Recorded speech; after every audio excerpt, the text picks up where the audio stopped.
Welcome to the show, Joey. Nice to be here. Yeah, we're actually I want to start with what's your sober date? What's your clean date? So my sober date is my daughter's birthday, October 4th. It was a good time for me. Everything kind of led up to it. It gave me a day or two to like get things in order, I guess if you will. I'm sure every addict has got an excuse like, "Oh, I can't because I got this and this," and it's always Yeah, something. So for me it was like, "All right, well you have no excuses and just, it's time." So my sober date is October 4th and it's 288 days it's been. yep. Okay, that's Yes. awesome, man. Congrats on your time. Thank you, Is sir. this the longest amount of time you've had clean So I've since you never started? You know. so it's weird. I've always been, I guess, that like high functioning addict Yeah, to where and I definitely go through phases in my life to where I'm like 130% in, you know what I mean? And it doesn't matter what I'm doing. I remember, working out, playing softball, baseball when I growing up and stuff like that. It was just like that was all that mattered. So yeah, even with addiction, it still was the same way. It was like, yeah, you're gonna go all in. So yeah. yeah. That's the truth, man. With addicts, um, everyone's got different like drug they prefer. But I always say, at least for me, my drug of choice is more of whatever is filling the void. And for me, and you, like you said, sports. I Yeah. grew up and I was totally infatuated with sports. I couldn't get enough of baseball. I couldn't get enough of hockey. I wanted to be involved, and play sports all year round. and Absolutely. um and then when I discovered alcohol at 11 and drugs at 13, that love of sports, of at least playing the sports. I played football in high school, but like, that was just because it was like a party scene. You know what I Right. mean? Like, Oh yeah. Yeah. but I didn't care as much about the sport as much as I used to, because I started only caring about getting drunk and high once I Right. discovered that feeling and that escape and that kind of infatuation. Yep.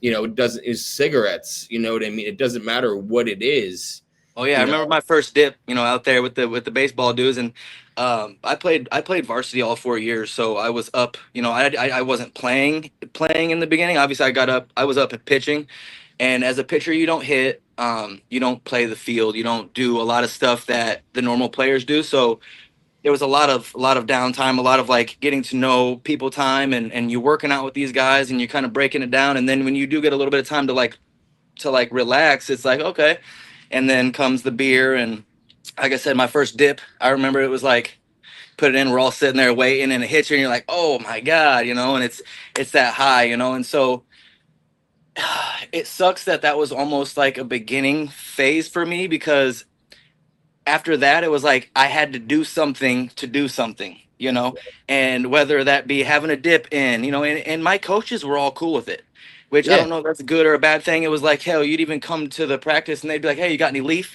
so they were getting dip from you were getting dip from them. It was Well, how old are you, man? I'm 33.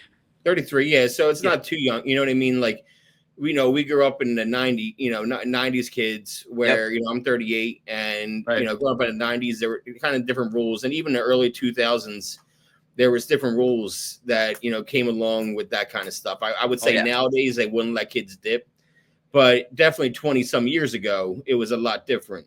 Right. um Hell, we and were sneaking the little pouches in school just to get a buzz yeah. during school, and yeah. Jim, and we Yeah. used to walk around the track, during gym, and Yep. we would smoke cigarettes walking around the track.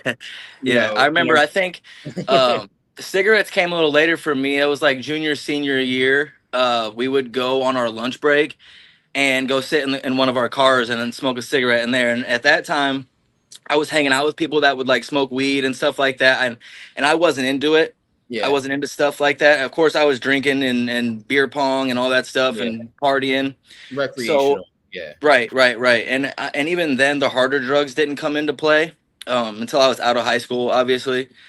But it was like that camaraderie that we had, like when you get a little older and you're in line in the bathroom to go do a line in the bathroom, and Yeah, there's that camaraderie in there for that. And even though everybody knows what's going on, it's still a secret. And to grow up and be in that environment, it's almost like people, you just expect everybody else around you to just like know what's going on, you know what I mean? And some people don't. Some people aren't like that. And it took a while for me to realize that, especially dating somebody for so long that was from a small town, you know, No, and a small town, and like their graduation class was like 20 people or so. that's And I crazy. graduated with like 1,000 other people. So Yeah. Well, you now, really so see that. I kind of got to know you a second before we started recording. You're from Right. Iowa. Yeah, born in Iowa, and then we moved to Monmouth, Illinois, and then Okay. back from there to East Moline, Illinois, Because it's which is right over the border, right? Back and yeah, forth. Okay. yep. It's which is really close. I mean, it's 20 Yeah. minutes back forth anywhere. Yeah. You can damn near hit anywhere in the Quad Cities within 25 minutes Yeah. if you had a shot. So yeah, it's always been in the same area, same kind of same friends and stuff like that. So yeah. No, I get that. I grew up in South Jersey, and I literally could see the Walt Whitman Bridge entrance from where I grew up. That would take you into South Philly. Oh, You okay. know, All right. so I grew up going to Phillies games and shit, Cool. and Flyers games, and just I was so close to the stadiums. That's I don't like going to football live. I don't like football live. right. It's just never my thing. I like it on TV. I haven't watched it as much since I quit gambling. Is gambling legal there? No, you No, can you're sports lucky. gamble. You can be as long as you're in the state that Place the bet. reside in, right? And then that's where the bet is being placed, then you can be there. I think Iowa is no good, but when you're in Illinois, you're good to go. Yeah. Yeah. The Yeah. problem, and you probably get this too because you grew up playing sports like I did. The problem with that is, you stop playing the sport and you get older like us, and you're like, well, I know this sport in and out. I'm going to Yeah. win some fucking money. Right. And, and I definitely hit some money, but I definitely lost more than I won, Yeah. to the point where when I quit drugs, I needed a new vice and something to escape with. Like I said, more. Yeah. And in Pennsylvania, where I live now, sports betting, on FanDuel and DraftKings and all that is legal. Okay. So I could sit there and all day long be placing bets, watching baseball. I had the MLB package, just Yeah. be watching sports all day, baseball all day. Because people think baseball is boring, but it's my favorite sport to watch on TV. Yeah. Just sit back Yeah. and I enjoy the game, the everything about it. And and I could sit there. I learned how to keep score, the score books. Right. I learned how Right. to do that shit when I was Now, like 5. does that change? Does that change when you can't bet on it nowadays? A little bit. I took some time off. So Yeah. like I quit gambling last year. My abstinent date, July 12th. I do Gamblers Anonymous. I got a little over a year without a bet. And my Congratulations on that. Thank you, bro. Thank you. When I first stopped gambling, my rule was no more sports until one of my favorite teams is in a championship. Okay. Just to take some time Yeah. off. And then Right. I'm from Philly, so I'm a big Eagles fan. So Right. I watched the Super Bowl. Now, that was the first time in over 20 years I didn't bet on the Super Bowl. That's big. But my favorite Was that on team purpose? playing. Was that on? Well, You did that on purpose, or was it just like a thing where you forgot about it, or? No, I was clean. I was abstinent cool. at the time. Cool. That was my first Cool. time watching sports in 6 months. Oh, And okay. it was like a Wow. big test. It was like a big test. Like, can I do this? How And then triggering was that for you? you know what? It was more a relief. It was a relief. It was like I would have lost money on that coin flip. I would have bet heads, and that shit was tails. Like that kind of stuff. I would have lost more than I won. Yeah. And my team won. We was a blowout. So I was Right. more happy for the Eagles to win than the money I would have lost. If the Right. Eagles would have won and I would have lost money, I walk away You from would have the been game. upset. You Yeah. would have been upset. You would have been like So- dwelling on the fact that you lost the money, but you're like, Yeah. wow, my team won. Yeah. Yeah, so that's I found the silver lining and stuff like that. And then I didn't watch sports again really. I watched the Phillies when they're on TV, Right. in my area. So I'm a big Phillies fan. And then I'm a Flyers fan, but I'm also an Edmonton Oilers fan for hockey. Gotcha. So they were in the Stanley Cup. So I watched the Stanley Cup this year. Yeah. And that was cool to watch because hockey is so fun to watch. You know, the Right. No, it hits. is. That's for It's sure. so I fucking remember that was fast the paced. one. That was like the one sport that I never was into. But when gym class came for some reason, and we got to play hockey, bro, we put Yeah, socks over our shoes, and yeah, we all were pumped for that. It was that or dodgeball. We were pumped for those two. yeah, Like that was it. yeah, yeah. We played this game in gym because I was a gym class hero. You probably were Oh too. yeah, Um, absolutely. our gym teacher was the man in middle school. This Right. guy, Mr. Ware, Martin Ware, he's the man, and he always came up with these crazy games. And this game was called Gladiator. And Okay. there's dividers that you stand up and those kind of wall things. Yeah. Yeah. He would place 6 around the gym or 8 around the gym, each corner having 1, 2, 3, 1, 2, 3, and then each middle where the nets are from the basketball hoops got one underneath. Yeah. And where the center court is for the basketball court, one team will be in the middle, the other team will be around, and you got to run around, and not get hit with one of the dodgeballs. Right. Right. And you Yeah. got to hide behind the fucking barrier, take off and not get smoked, and then run and then hide. And then, man, we loved that game. Yeah. Absolutely. That Hell game yeah, was the bro. greatest games. Absolutely. But yeah, so it's weird to watch sports now. Moral of the story, it's weird to watch sports, but I can get through it without being triggered. What was a relief is that FanDuel keeps track of all your bets. Oh. So when I quit, I looked Yeah. at that number, and in 5 years of legal betting in Pennsylvania, I bet over $50,000. Wow. I won 45. Right. But I'm down 5. Right. I was down almost $6,000 by the time I quit. Yep. So, that's rent right there for a few months, Yeah. I look at it that way, and it's like, damn, man, like, so, I miss it sometimes, but at the same time, it's like drugs, you romanticize it sometimes. Yeah. But Absolutely. at the end of the day, it's, you're better off. I'm better off. Oh yeah. Absolutely. So, you're growing up, your parents together, are they separated? How'd you grow up? Oh, so yeah, that was another thing. Playing sports, I lived walking distance. So our varsity baseball field was in my backyard, right? Okay. And I understand, being a pitcher, not playing all the time, it would be hard to show up to every game as a parent. My mom was there every game, and my dad somehow found a way to not show up ever. Even when he lived there with us, it was like, all right, and at the time, it wasn't that big of a deal to me. Like it wasn't, I mean, I didn't think about it. But then when he did show up, it was like, oh, holy shit, Yeah. it's him, and I think that me and his relationship kind of is what started my addiction. Like, and I hate pinpointing things and blaming and all that stuff because we all know whose problem it is and what it is. But for the longest time, for me, I wanted nothing but to make my dad proud. Yeah. My mom told me every day that she was proud of me. You know what I mean? And I believed it. So there was that. No, it's different when your dad says it, man. Right. And so you're looking for that validation. And I remember at a young age, I had a really good curveball, man, and it would like have kids ducking out of the box, and it'd be a strike. I just loved it. And then coming and playing catch with him, and I'd be like, look, and he'd be like, no, you can't throw that. You're gonna mess your arm up. You're gonna do this. You're gonna do that. Right. And I'm like, man, I just wanted that dude to be proud. That's all. That's all I wanted my whole life. And so once I got a little older, and I noticed the disconnect between him and my mom. He started sleeping on the couch, and we were more walking on eggshells around him, and it was always like I didn't realize it was a drinking thing. Yeah. There was a switch that would flip in that man, and it'd be like, whoa, you know what I mean? And so like I said, when I got a little older, I realized like there was a way to bond with him, and that was like to find the best drugs, bring the best weed home, bring the best coke home, like bring the best whatever I could home and share, or just be. That was where we were bonding. We were smoking together, at a young age, 15, 16.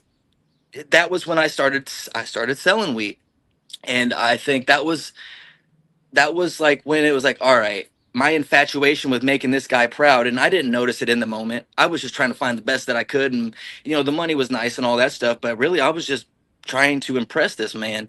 Yeah. And so I didn't, you don't think about it, because right after that you go into high school parties, and that's where, like, if you have the best coke, you're that guy. You're the You know, man. if they see you walk to the bathroom, everybody's following you. The Yeah. girls are following you. Everybody's following you. So I became that guy, not only because of who I knew and what I knew, but the fact that I could get the best stuff. And like, I met people from all different cultures, and I just blended in. I was like a chameleon. It was just I could be anywhere at any time, and get in with whatever I needed to.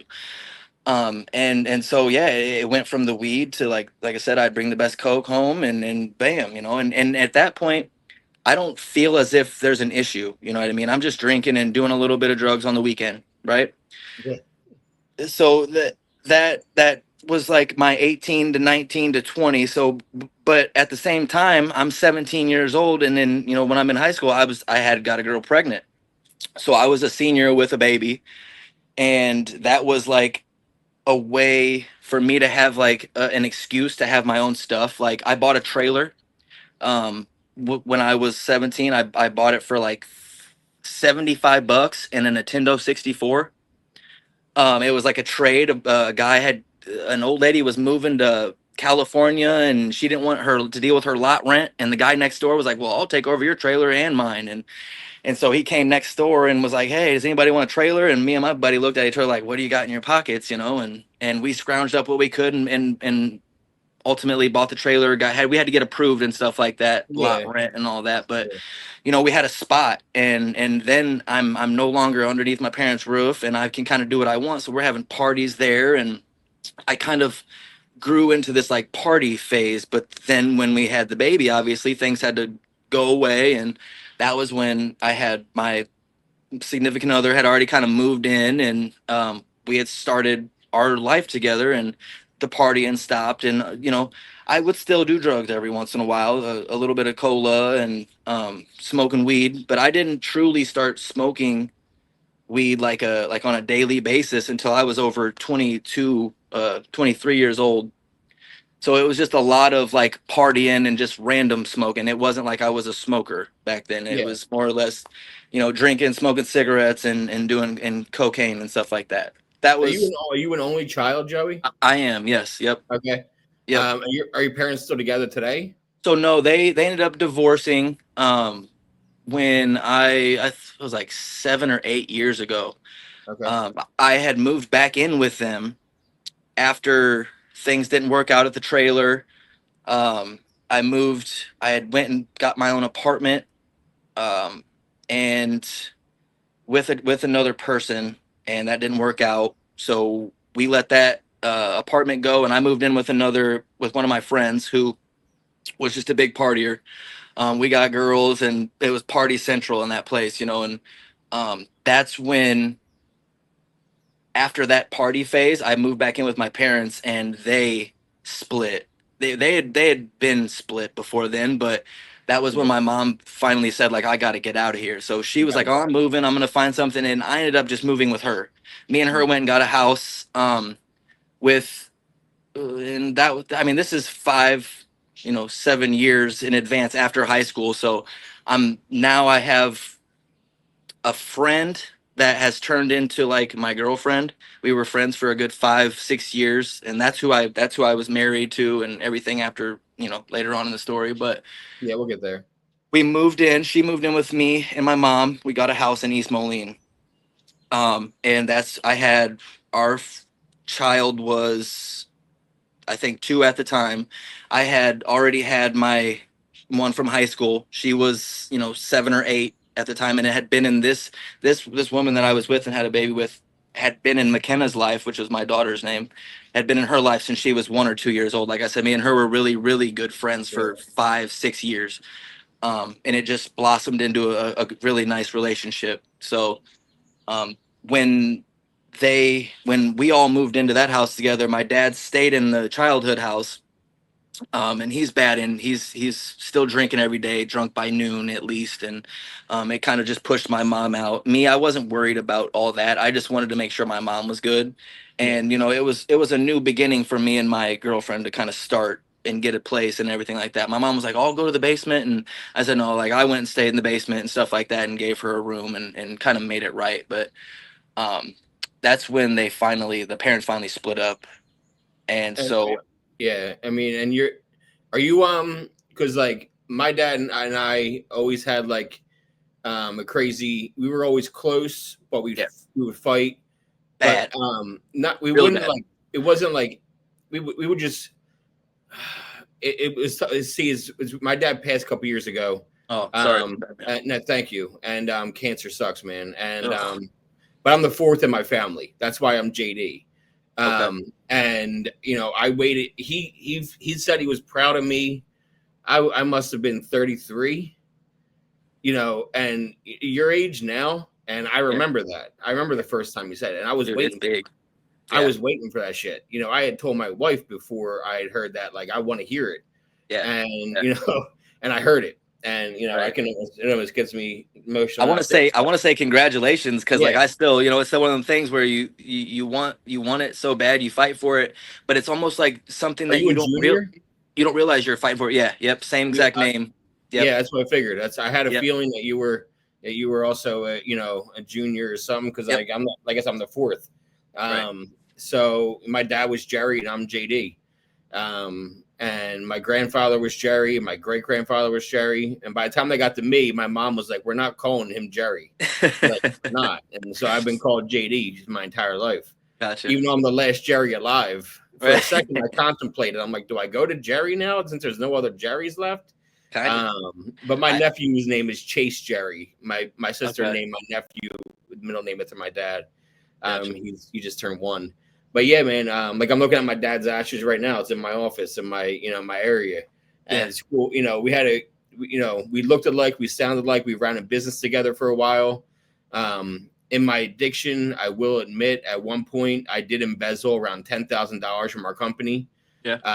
Dad caught me, and he gave me a chance to make it right, and I paid him back $500 a week out of my paycheck. We were making good money, Right. you know, and Right. I told him take $500 a week out of my paycheck for 20 weeks, and Yeah. that's what we did, and that's how I paid him back that 10 grand. And you know, it was my best year money wise that I've ever had in my life, Right. 2017. But I was bad Yeah. on pills, on opiates, and I was spending $200 to $300 a day on opiates. You Oh yeah. know, We're getting easily, there. We're getting there. easily, I was spending that, man. Yeah. And you know, I was addicted to opiates for 9.5 years daily. Functioning addict, always holding down a job and just afforded my habit, and it all went up my nose, you know. And it's just that thing. You Yep. know, my clean date is December 5th of Okay. 2024, but that's because I had a relapse with Xanax Okay. Okay. for 9 days, and ended up Okay. relapsing with Xanax for 9 days, and ended up in overdose and psych ward. But I haven't touched opiates in over 7 years. Okay. So that's what I'm most proud of, is that opiate, you know, in seven Shit is years. not easy to get away from, sir. Nope. It God, is it's not. not. It is not, you know, especially like when you romanticize it, you know, like when you have dreams about it. I still get dreams about it 7 years later. Me too. Um, and it's one of those things where I wake up, I'm like, oh shit, like that I was don't just have a pocket of pills. I thought I had. Yeah. yeah. Yeah. And Yep. like in my dream, Ugh. I'm still meeting up my dealer sometimes, my old dealer Ugh. from 7, 8 years ago. I'm getting goosebumps right now as you Yeah, say this because like it happens to me right now. You know, like I said, I'm yeah. only 288 days out, like not even close to 7 years, but like I still, yeah, that's very, But very, very hits home. I talk about it in NA all the time because people get, you know, I'm very active in NA, and people get worried. Like, I just had a dream. I'm like, listen, people have nightmares. Yeah. These are an addict's version of a nightmare. This is our subconscious showing us the thing that we don't want the most, which is a relapse. Right. It's okay to have these dreams. It doesn't mean you want to use. It's your subconscious showing you something you don't want. Right. You know, and that's what it is. And I'll my dealer, you know, your dealer becomes your good friend, because you're not making friends. That's somebody you talk to on a daily basis. Yeah. And you know, and so my dealer became close with me towards the last 2 years of my addiction. And you know, I would run drugs for him too, just to like make money Yeah. and be able to get shit. And Yep. towards the end, I owed him $1,800, and Damn. I was ready to die. I was ready to kill myself, and he knew that. I would say it all the time. And I said, listen, man, like either I need to go to rehab on Wednesday. They offer me a plane ticket to LA, Los Angeles from Philly. Yeah. I've got rehab out there. And I was like, either I got to go to rehab in Los Angeles on Wednesday. And this was Monday. And I'm on the phone with him. And I said, or, you know, I don't know what to do. I owe you this money. And, you know, he said, listen, if you go there and I never hear from you again, you don't owe me the money. But if I hear you're back in town buying shit, you owe me this money again. Right. Wow. Still don't owe him a dime. Attaboy. Attaboy.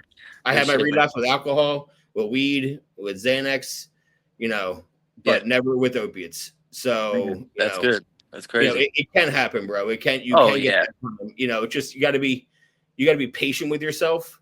Yeah. You know, that's the biggest thing is everyone wants to get to that 10-year mark and that 15, and you look too far ahead. Yeah, you want to put it behind you, but it's still pretty close to you. You know what I mean? Yeah. Yeah. So you move in with your mom and your girlfriend, you know, and you guys have a kid. This is your second girl, right? Right. You got 3 girls. Kids. I have 2 boys and a girl. So the first one is my daughter. That's McKenna. I had her in high school. Okay. The second one is Brody. He's 7, about to be 8. Okay. That is so. I had him when you lived with your mom and that girl. Right. Okay. Yep.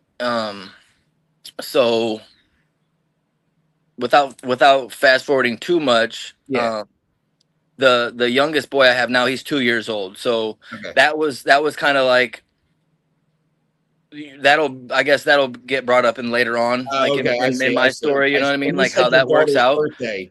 Your clean date is your daughter's birthday. I was thinking that's when she was born, but you mean that's when your daughter from high school turned whatever age. Okay, now I'm caught up. Right. Yep. All right. So you're living with your mom. You're living with this girlfriend. You guys have a boy, and you know you start smoking weed daily eventually. So I was like 22. We both actually started smoking together instead of me just selling it. You know what I mean? Like I was making good money. It's definitely a lifestyle you can do. It's obtainable if you want to do that shit. You got to be smart. And I think for me, I always said like I had the best of both worlds. Like my mom, who was like, won't touch the shit, and then my dad, who was like taught me how to move the shit, you know. So it was like I had the best of both worlds. With my mom taught me like that paranoia and being 10 steps ahead of like everything that could possibly go wrong if you make this decision. And then my dad's like, if you're gonna do it, do it. Don't just do it to smoke weed for free. Like what, you know what I mean? That doesn't make any sense. So that easy medium for me was like my pathway, you know. So it was like that the door that opened up and I just walked through it. Instead of picking, I just walked straight, you know. And as normal as that felt for me, it just wasn't. And I shouldn't have been exposed to the stuff that I was exposed to as young as I was. And like it being okay, like with my dad, like, you know, that I see now how that right there is the generational curse that some people just aren't able to break. And it starts with you, as in like the parent. You know what I mean? You can't expect a kid to figure it all out and break a generational curse by itself. You know, it's one of them things where it's like at least you know, make it frowned upon or something like that. Because I still have conversations with people and they're like, you did what with who, you know? And I'm like, well, it was just normal for me. You know, me and my dad would go camping. We'd pack shrooms and some coke and some weed and beers. Like that was just normal. You know, we'd go out there and then have a little time. It was just it was so normal for me. And so like that there was a good, you know, amount of time once I moved in. When we moved in, it was me, my mom, my girlfriend, and Brody, and Kenna.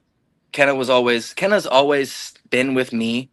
Anywhere I'm at, my daughter's always stayed with me up until recently, obviously, when I had my downfall and she had to move in with her mom kind of permanently. She stays with me whenever. Like I have my kids throughout the whole week, Monday, Wednesday, Thursday, Friday. There's days I got to pick up.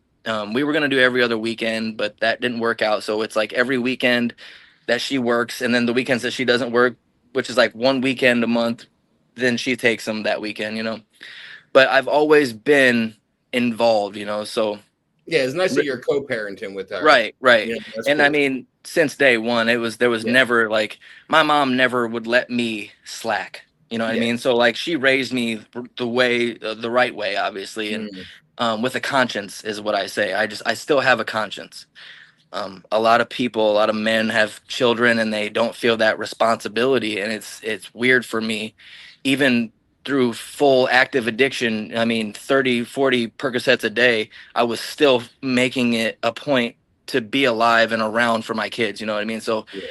the circumstances were different. I owned my own sneaker shop, and I had to be gone a lot of the time. I had to be open a certain amount of hours during the day, so it wasn't like I was choosing to be gone or this or that. It was just to make that much money, you have to put in the work. And if you own your own business, you're working the hours, and you don't keep track of your hours.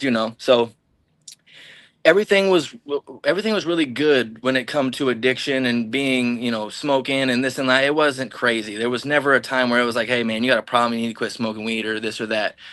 um Getting, I would say we could fast forward 3 or 4 years into, Brody's now, 6 old, and we're kind of looking for a house. um and we find a place, move in, things are going good. I remember, right, it was a few months in, my first baby mom, she was going through things, and I'm like, hey, I talked to my girlfriend at the time. I said, hey, do you think like she could come stay with us? We got room here, she can come live with us. So McKenna's mom came to live with us. So I had both my baby moms living at the same house. um we You made got it through both your kids under the same roof now. right. And I mean, and it was one of them things where like, we've always been cool, so there was never that like that Well, it's different. You and your first, girl's right, mom, you guys were high school, thing. It right, wasn't like you were a serious relationship exactly, in your 20s. It right. was So this something is where you became closer as parents, co-parenting, right. than you were as a relationship. Because Yep. what's a high school relationship anyway, Right. compared And to me what and you and your girl had in your 20s, like your right, and current. me and Carly is actually, I don't, do you remember the when I told you I moved into an apartment, and we kind of let the one apartment go, and just me and my buddy moved into the apartment Yeah. together. So so his little brother's girlfriend, that's Carly. Okay. That's right. So that's how, she was just always over hanging out. She'd need money, so she'd do our dishes, or she'd need a bottle for the night for the party, so she'd do the dishes. Or I mean, I'm not gonna lie, I had a little bit of money back then, so I would like take her shopping, but it was innocent. I promise. In my head, I wanted it. She wanted nothing to do with me like that. She was with her man, and like she's very faithful, very upstanding woman. I will always say that about her. That was kind of what made me, figure things out Yeah. on my end. Like, okay, because it came to the point to where when we moved out of that house with my mom moved into an apartment, her dream apartment, where she wants to be right next to her work, good neighborhood and stuff like that. So me and Carly found a place, and it was a nice place. Like I said, when we started looking for a house and we found one, the first baby mom moved in with us, and a few months into that, things were just too stressful, I think, and I ended up getting kicked out. Um, I was still, selling drugs to make a living. I didn't have anything on paper to prove that I was making the money I was making and paying the bills I was paying. So Carly didn't like that. Like I said, she was born and raised in Orion, and like I said, graduated with, I want to say, 30 kids, 25 other kids. Um, and didn't see the things that I seen growing up, and that stuff wasn't as regular to her. She knew that I was doing a little bit of here and there and stuff like that, but didn't know to the extent of how things were going to be. You know what I mean? When it come to doing a little cola and stuff like that, like for her, no, zero, none. She would see me go to the bathroom back in the parties, and like didn't really know what was going on, and until I like told her, and then it was like a thing where I was like, okay, well, I don't like that. That makes me feel like I'm dating an addict. So it was like, for me, I'm like, okay, well, I know how to walk here. And at that time, I feel like there's not like a serious addiction to it. It's not like I need it to get through the day. It was just every weekend type of deal. We'd grab a little bit, and me and my buddies would split it up in the bathroom pretty much. So it wasn't that big of a thing for me, and until I could get a big amount and my homies all needed it, and it was easy and cheap and this and that, and that's when it became a problem. But we don't get there until the next house. But So I have to promise, like I said, I get kicked out. I've got to promise that I'm going to do something with my life. You know, just go to school, apprenticeship, get a job on paper, something, right? So my idea was barber college. I paid the 10 grand for barber college and went through it. And about halfway through barber college, I met a guy that opened up a sneaker shop right down the block. It was like I could hit it with a rock from where I'm at, and we have nothing like that around here. And I thought he was hitting me up because of my love for sneakers. I was already kind of like buying and selling stuff, but like sneakers were one of those things, you know. Yeah. But when you have money, you just buy stuff to sell it. I guess it was just where I was at with No, and I life. know when I was in LA, Cars, I know a bunch of motorcycles. sneakerheads in LA Yep, yeah, that they're it's still big. hustling sneakers. Right, it's big, yeah. No, and I've got a YouTube channel to where like I was making videos of people coming in the shop, buying, selling it. It was decent. It had some movement to it. You know, I just Yeah, obviously had my downfall, but yeah, so I going to barber college. You know, he opens a shop down the street, and now I'm splitting my time, thinking that he thinks that I'm just a sneakerhead in the Quad Cities. Well, he thought I was one of his homies back in the day in high school. We had to wear masks at this time. This is COVID, so I'm like I messaged him one day. I'm like, bro, where do you know me from? Like, where? Because he talks to me like we've been, forever. I'm like, he's like, we went to high school together and we used to like fuck girls together and get in fights and all that stuff. And I'm like, bro, that's not me. And I'm thinking maybe he's talking about my dad because me and my dad have the same name. yeah, But that ain't the case. So he's like, you know what, man, let's just start over. He's like, I need a security guard for the shop. Oh yeah, I got you, bro. I'll work, I'll come in, I'll work for free. Just let me be a part of it. So I was there, and he noticed while I was there, like I was getting really good deals on sneakers. I would bring my sneakers in. I said, just don't need to pay, like you don't need to pay me, but let me sell my sneakers there instead of through my Instagram and through my Snapchat, because I'll make $100 more per sneaker. Not really, yeah. but you know what I mean. The I know what you're odds, saying. the odds are way better in a shop. You know what I mean? So I'm like, all right, I can see the worth there. I can see if I put my time in, what could come of it. And we became like this, bro. Like me and this guy, Josh Basala, rest in peace. Um, we became like this. And you know that bond that I didn't have with my father?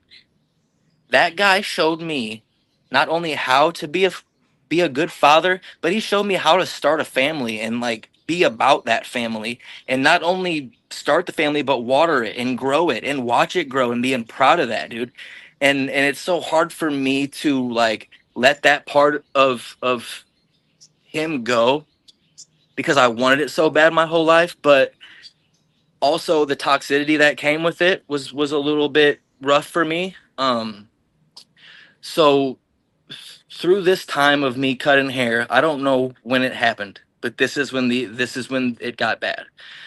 Um, I graduated barber college, but I had been leaving barber college half days and going to the sneaker shop to spend my time over there. You know what I mean? Just splitting it up.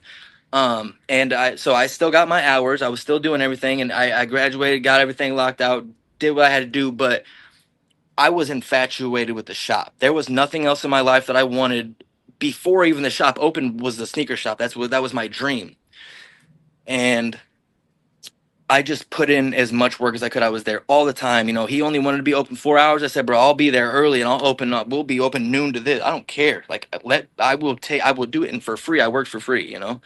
I just was very passionate, and unfortunately the freedom that I had from that and the money that I was making from that, I started to lean a little bit on drinking.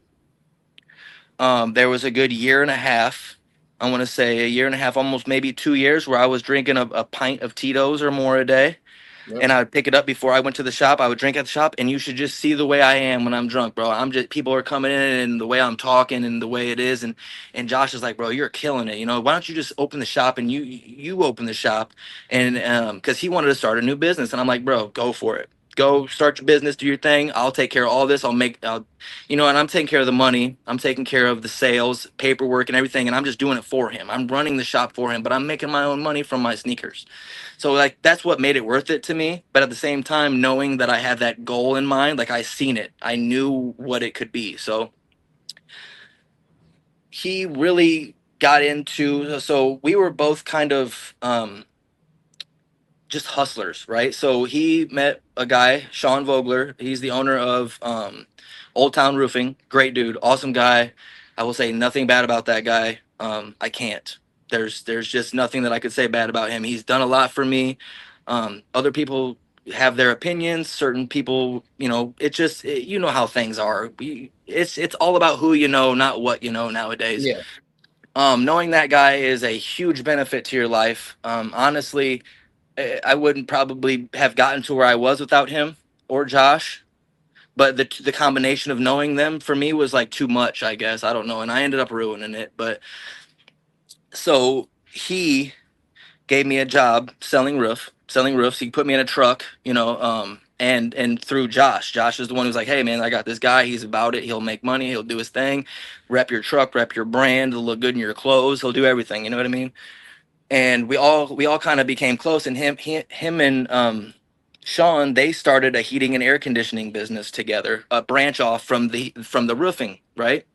So it was Old Town Heating and Air, and then Old Town Roofing, and that left me with out of nowhere, Josh decides he's going to sell the shop, and I had no idea. He had made a post on Facebook saying if anybody's interested, blah blah blah, like make an offer or whatever, and I'm like, this is my best friend, my dad, like who I would call father, but he didn't like the whole father son relationship thing, so he was always like, bro, we're best friends, you know what I mean? And I'm like, you've taught me enough to where I'm at least going to call you big bro, you know what I mean? Like, I don't, if you don't like that father thing, that's fine with me, because he had, two kids of his own that since they were, we high to a grasshopper, it was like he had bought them every single Jordan that came out, and it was like, and put them in every sport and had them decked out in every single piece of clothing, and gave him everything, and the wife didn't have to work, and it was just like he was like goals for me.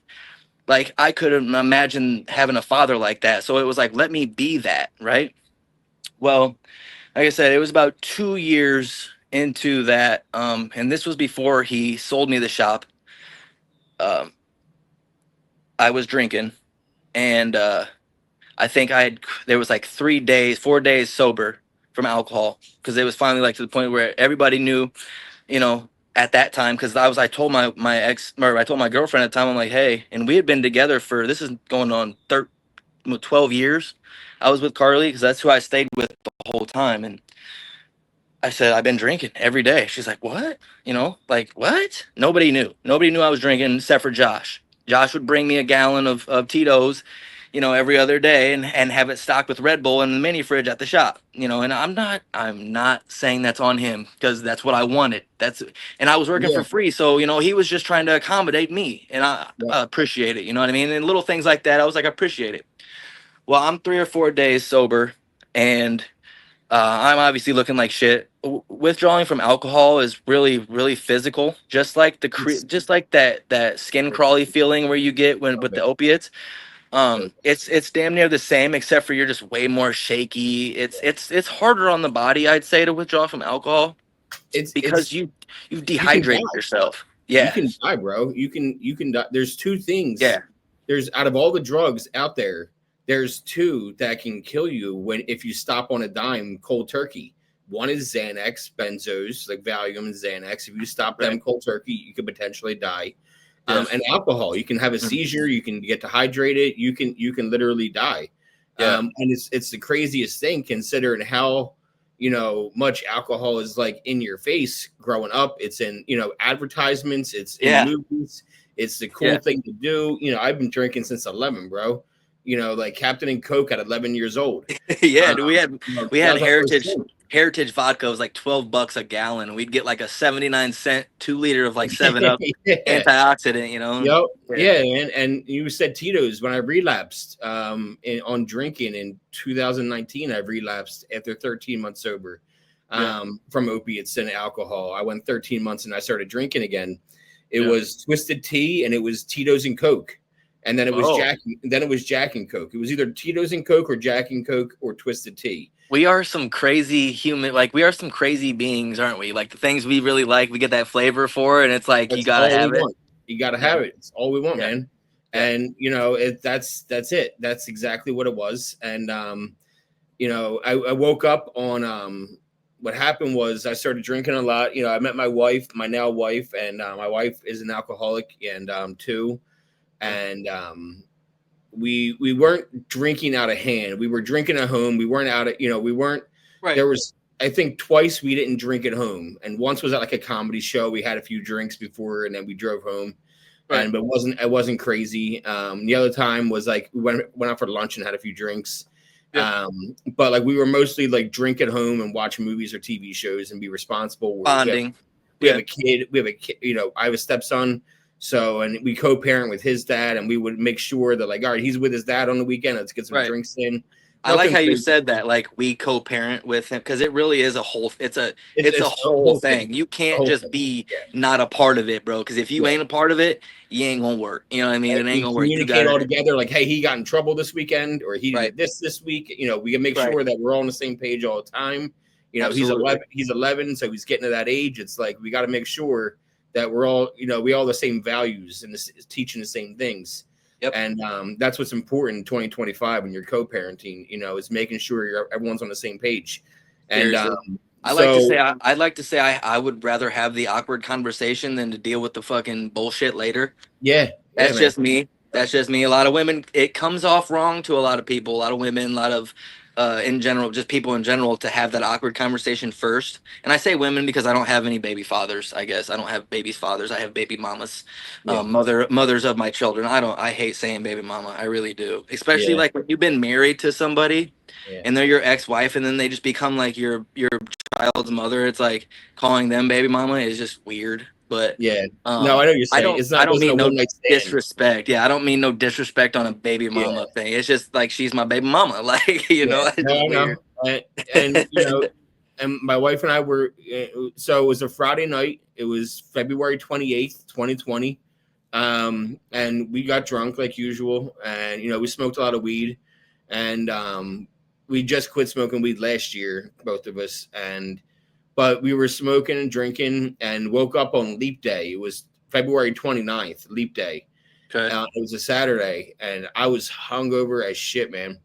And I drank a whole fifth of Jack Daniels.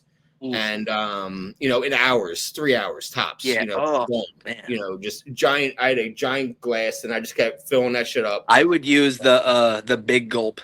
I would stop and get a big ass thing of ice, like with a big gulp, and then like 6 Red Bulls and a pint of Tito's. Like I had my normal, you know. And how many times have you been driving by the gas station saying you're not going to stop as you're like pulling over? You're like, I'm not going to the gas station today.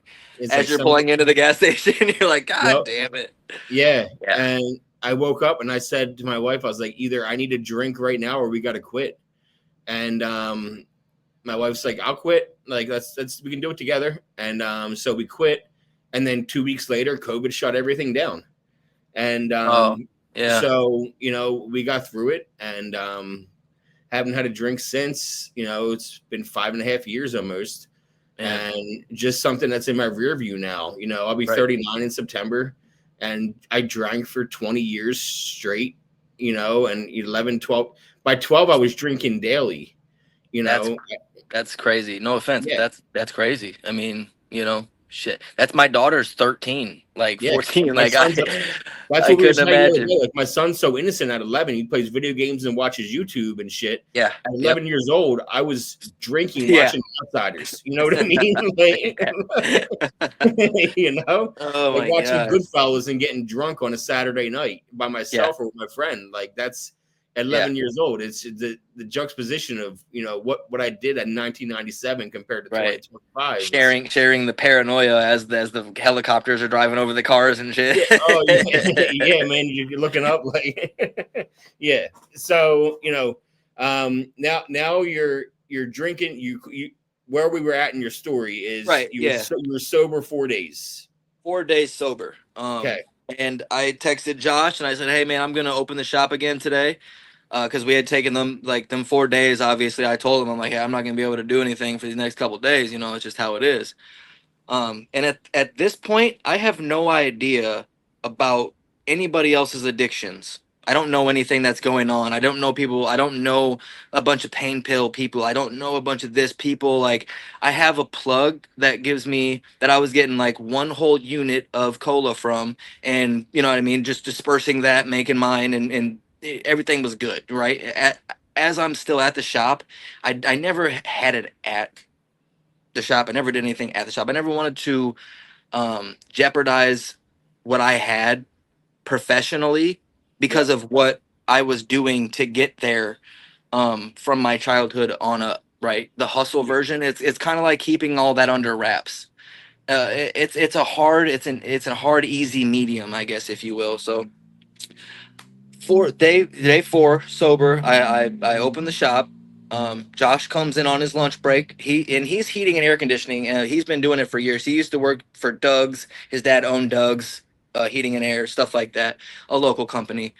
And he's like, "Eh, man, you look like shit." I'm like, "Well, I feel like shit, you know." And he's like, "Well, here, take a half of one of these," and it was a little half of a blue, a perk 30, 30. the Yep. little fake, the fake perk 30s. I'm sure you know all about So them. it was a fentanyl one then.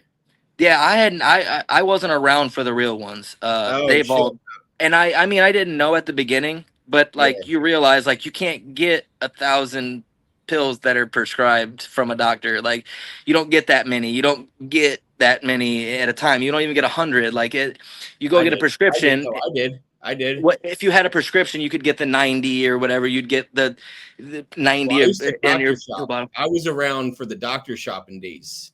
Okay, so Yeah. you're also from Philly too. So around Yeah. here, we only had like there was a few doctors we could go to that would do the promethazine with codeine.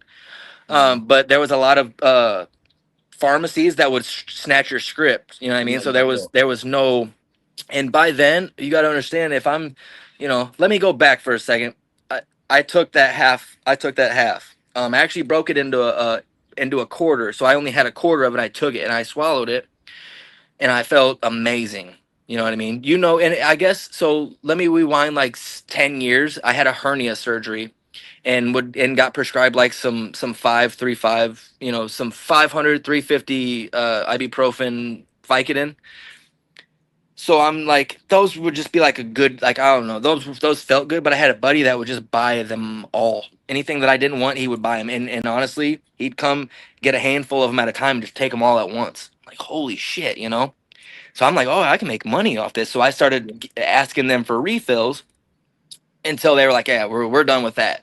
But I would still keep a couple for me and my dad to go camping. We'd have them, boom, pop them. It'd be a good morning, good mood, good morning thing. You know what I mean? And even at that point, it wasn't a bad thing for me. It wasn't an addiction. It wasn't anything that had to do with needing them. I wasn't relying on them or anything like that. And there was never anything I was relying on back then. Well, something I did forget too was when I moved into that first house with it was my mom and my girlfriend, and we moved out. My mom split from my dad. I went to the doctor and they told me that I had adult ADHD, and they put me on methylphenidate, Ritalin. Mm-hmm.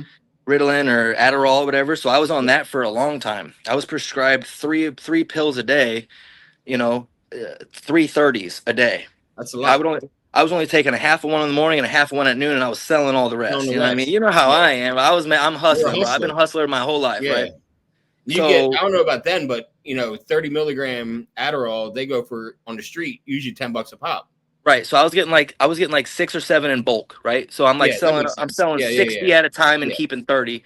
Right. As soon as I get my 90, I'm selling 60 right off rip, keeping 30 for my 30 days for the month. Right. Yep. I'm fine with that. And sooner or later I started snorting them. Snorting became a thing for me. I had that was more of my addiction later on, obviously, that I didn't know about, but yeah, I had to find that out. That was part of my addiction, was snorting things. Like I've never injected or never smoked it, never nothing. Yeah. It was always snorting that, like that feeling you get, that burn, that taste. Drip, yeah. In your throat. And right. And now you sit, and I've said this to other people. My best friend was an IV user. Okay. And we always say, like, because she'll bust my balls because I never injected anything. Yeah, and it's like, I don't think of myself as better or less than or worse than. We're both addicts at the end of the day. You have your method, and you love to inject, and I love to snort. I love the ritual of the bill and the crushing Breaking and it down and all yeah. that shit. I Yeah. had my ritual, and it Yep. was I romanticized it. I watched it in movies, Yep. and Coke, the same thing. It's the same. You get everyone has their same card that they use. Oh yeah. You have everyone's got their same straw. You go to McDonald's because they got the best straws. Yeah. Oh no, I actually, bro, boba straws. See, Oh, yeah, so you're a little bit removed from the addiction phase, it's so been a it's been minute. a Boba while. didn't exist when I Boba was wasn't around back then. Yeah, you get no. you a boba straw, you got the whole thing filled your nose, and you could just walk around with it in your nose. You just That's no, funny. Yeah, that actually plays a part in my story. yeah, yeah. Later on, it does. Let's Yeah, get into it then, because yeah, then now you try this fake yeah. 30, because what's funny is I got into 30s in 2008, and they were legit 30s. Right, they're still real then. Yeah. In Philly, we call them Johns. Yep. That was what we call them. But they're 30, the Roxy 30s. Yerks. Yeah. And we get into them, and I was in love with the Roxy 30s. In Yeah. 2012, I found a doctor that was shady, didn't take insurance, took $150 in cash once a month, and Yep. then you walk in, you sit down, he's like, "What do you want?" And I Yep. was like, 120 30s and 120 bars, like Xanax bars. He's like, "Okay," writes the scripts out, hands them to me. Every month I go back, same Dangerous. deal, Dangerous. and pharmacy fills them. The only pharmacy that wouldn't fill them was Walgreens. Yeah, Walgreens will snatch your script real quick. They don't care. Yes, they will. They'll Yes, snatch they your will. shit. But I knew Walmart had the M's. I knew CVS had the V's. I knew Rite Aid had the A's. Which ones had different brands, and I would go to the pharmacies, and and then I had my dealer above me, and because I would run out of my script in a week or two. Easy, yeah. And then I would be like, "Yo, man, can you spot me? Spot me 5, and I'll get you back 10 at the end of the month." Yeah. And next thing you know, I'm owing 40 out on my script as soon as I get it. It's just the game, man. And so I had that shady doctor, and I'm a people person, as you get. Right. Oh yeah. So I'm talking to the nurse. I'm good friends with the nurses and the secretaries. They call me one day, and they're like, "Hey, I know your appointment's next week, but we're getting arrested. You better come down here and get your last script." And I shot down there as fast as I could. They didn't even charge me. They handed me my last script, and I got the hell out of there. And that was the last time I got a script of fake shit. And I quit. By the time I quit, April 2018 was right around the time. That summer is when they started doing the fake blues. Yeah, people will So press I them. quit just in time before the fake ones really came out. That's craziness. So you got a fake one that day. When was this? Like a couple I years want to ago? say I want to say that's like I know for sure it was a fake one. Yeah. But yeah, because I mean at that, like I said, that's only 2023, 2022, maybe. I think it's 23. Okay. By then there is no There's no real. there's no M.30s left. I mean, you ain't getting those. So the M boxes, what we call them. Inbox, yeah.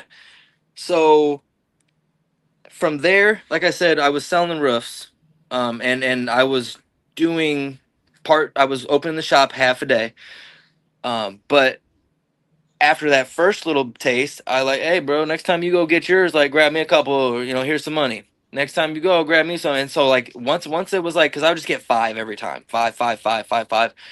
And I don't know that he's doing them the whole time too. Like I didn't realize like he's doing these things too, so he can't just give me his. So I'm like, hey bro, here's money. Like let's get a couple of them at a time and just not have to worry about it.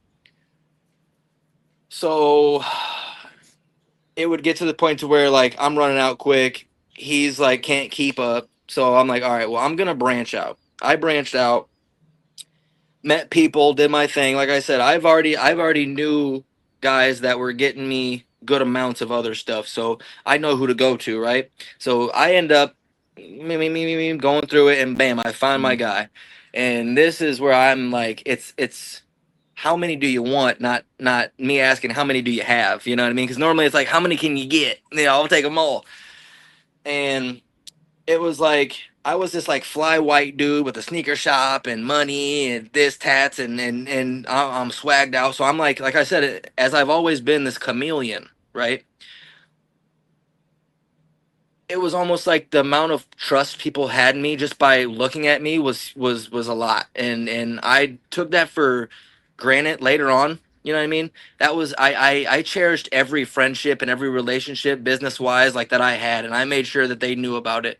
Um, it didn't start hitting me until I was able to like, I was getting some instead of him getting them for me, like I was supplying them for me and my buddy. You know what I mean? So I was getting my chunk. He was coming every other day, and it was like, and it's out of nowhere. I'm 0 to 60 in like a month. I'm doing like 30 a day. You still eating them, or you start snorting them yet?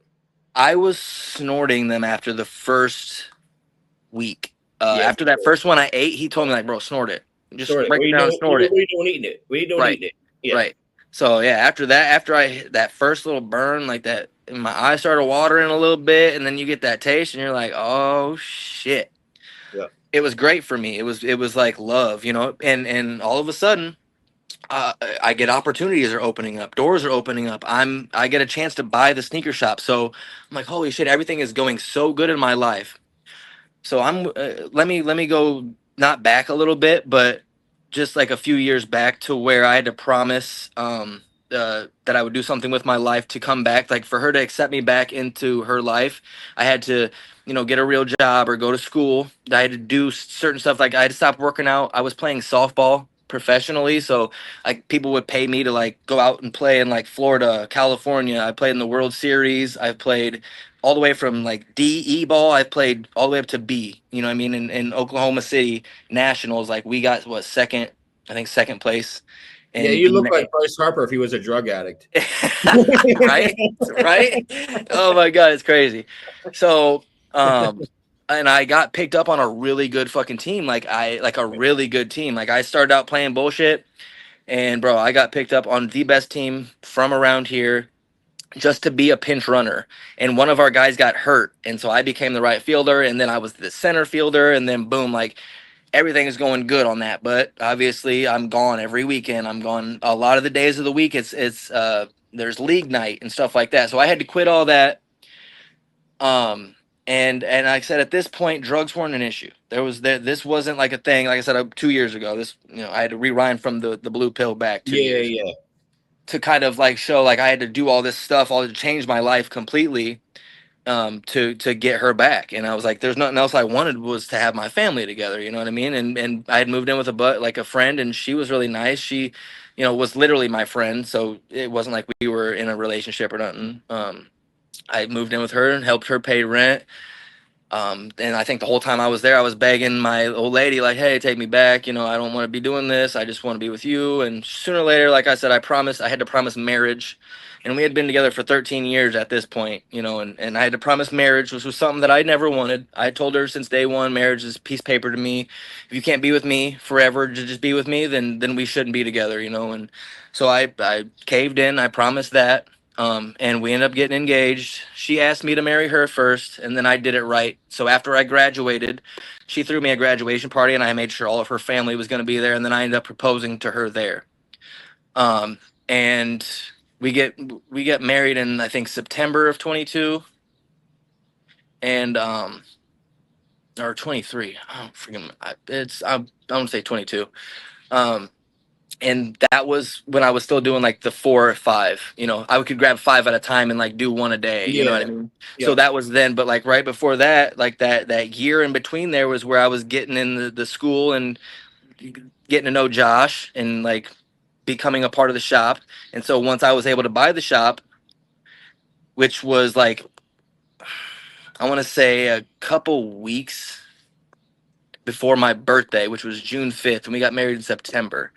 So it was like bought the shop in June, got married in September, and I got sober from drinking. She seen me get sober from drinking. She was like, "Oh, we're doing good." She had no idea I was doing the blues. Yeah.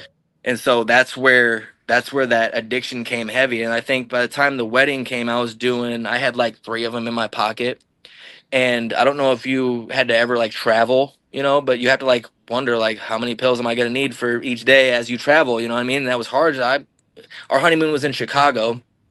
And it was, I had just bought somebody's script of Vicodins. They were like Vicodin 10s, but I'm already doing perk 30s at this time. So them things ain't It's doing not shit for touching me. you. It's I like could eat a M&M. 10, I could eat 10, Yeah, 15 of those and they ain't doing a damn thing, nothing. Yeah. But she seen me busting some shit up on the corner of the table, and I assumed she knew what I was doing.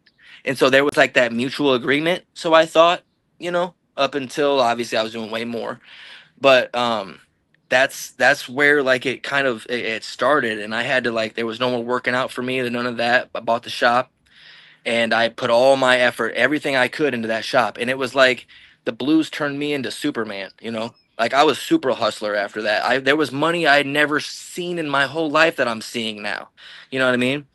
I It's think funny, non addicts will take a Vicodin 5 and be passed out cold for yeah, hours. yeah, An addict can take a shitload of opiates and up their nose and be wide awake. oh yeah, Like yep, in the last 2 years of my addiction, I was living in Amish country in Pennsylvania, and my dealer was in South Jersey, and I didn't know anybody where I lived. I was right. driving an hour and 45 minutes each way, 4 to 5 times a week. Hey, I And almost drove to Chicago, which is like a 4 hour drive, yeah, 3 hour drive. So it was like, yeah, I and get it. and I was doing that drive often, driving through Philly's traffic and withdrawing in traffic and shit.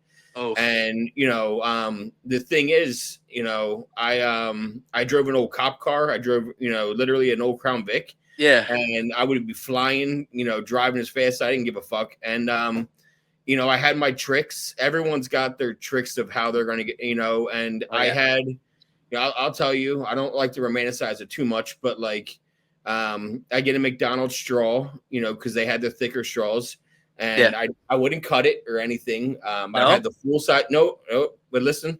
Let me teach you something, Joey. yeah, I would have the full size straw. I would bend it in half, just and then I'd be driving on the highway going 70, 80 miles per hour. I would drop them inside the straw, chew the straw, so it breaks them in pieces, mm, and then extend it, and then yeah. I straight can, from the straw, Jesus. and be driving still. Not have to break up on a CD case. Yeah, as I say, I was just doing it. I would do it in a bill and fucking as I'm going, No, and I don't then have to do all that. I can just do it right there and just yeah, be good to go and keep driving. When, right. when I when I quit, I got a picture somewhere on my phone. I had a stack of straws like this, like inside my center console that I had like on my. Oh my god! Yeah, I Um, bet you. I bet you'd keep them and cut them to get all the dust out of them when you didn't have anything, huh? I Yeah, did, I did, I did. But yeah, everyone had their way, and so I get it, yeah. And it's funny you said travel. I had Tough. a free trip lined up to go to England and Scotland Mm, for 10 days with my family. My dad's like, everything's on me. And I turned it down because I knew there was no way I was going to be able to quit yeah. and be able Yep. to travel with that many to last me 10 days because I would have blown through them in 2 days. Yep. I could bring a 10-day supply, but the Yeah. problem is I'm a fucking addict and Right. I'm going to do as many as I want and they're Oh going yeah. to be gone in 2 days. Yeah. It's weird how I could make one pill last 2 days, but I could do 30 in a day. You know what I mean? It's insane. Yeah. Yeah. Yep, I totally get it. So you're in Chicago and you're doing them, and you come back and your progression's even worse. Well, no, I'd never had to drive to Chicago. Like I said, I was spoiled and had as many as I could get around here. Mm-hmm. I remember I had to switch plugs. We had a guy was bringing some or had some on the way, and they got picked off, and a couple of our conversations ended up in his paperwork. Obviously, that's nothing I could control. It was in his phone. It was our text from his phone. You know what I mean?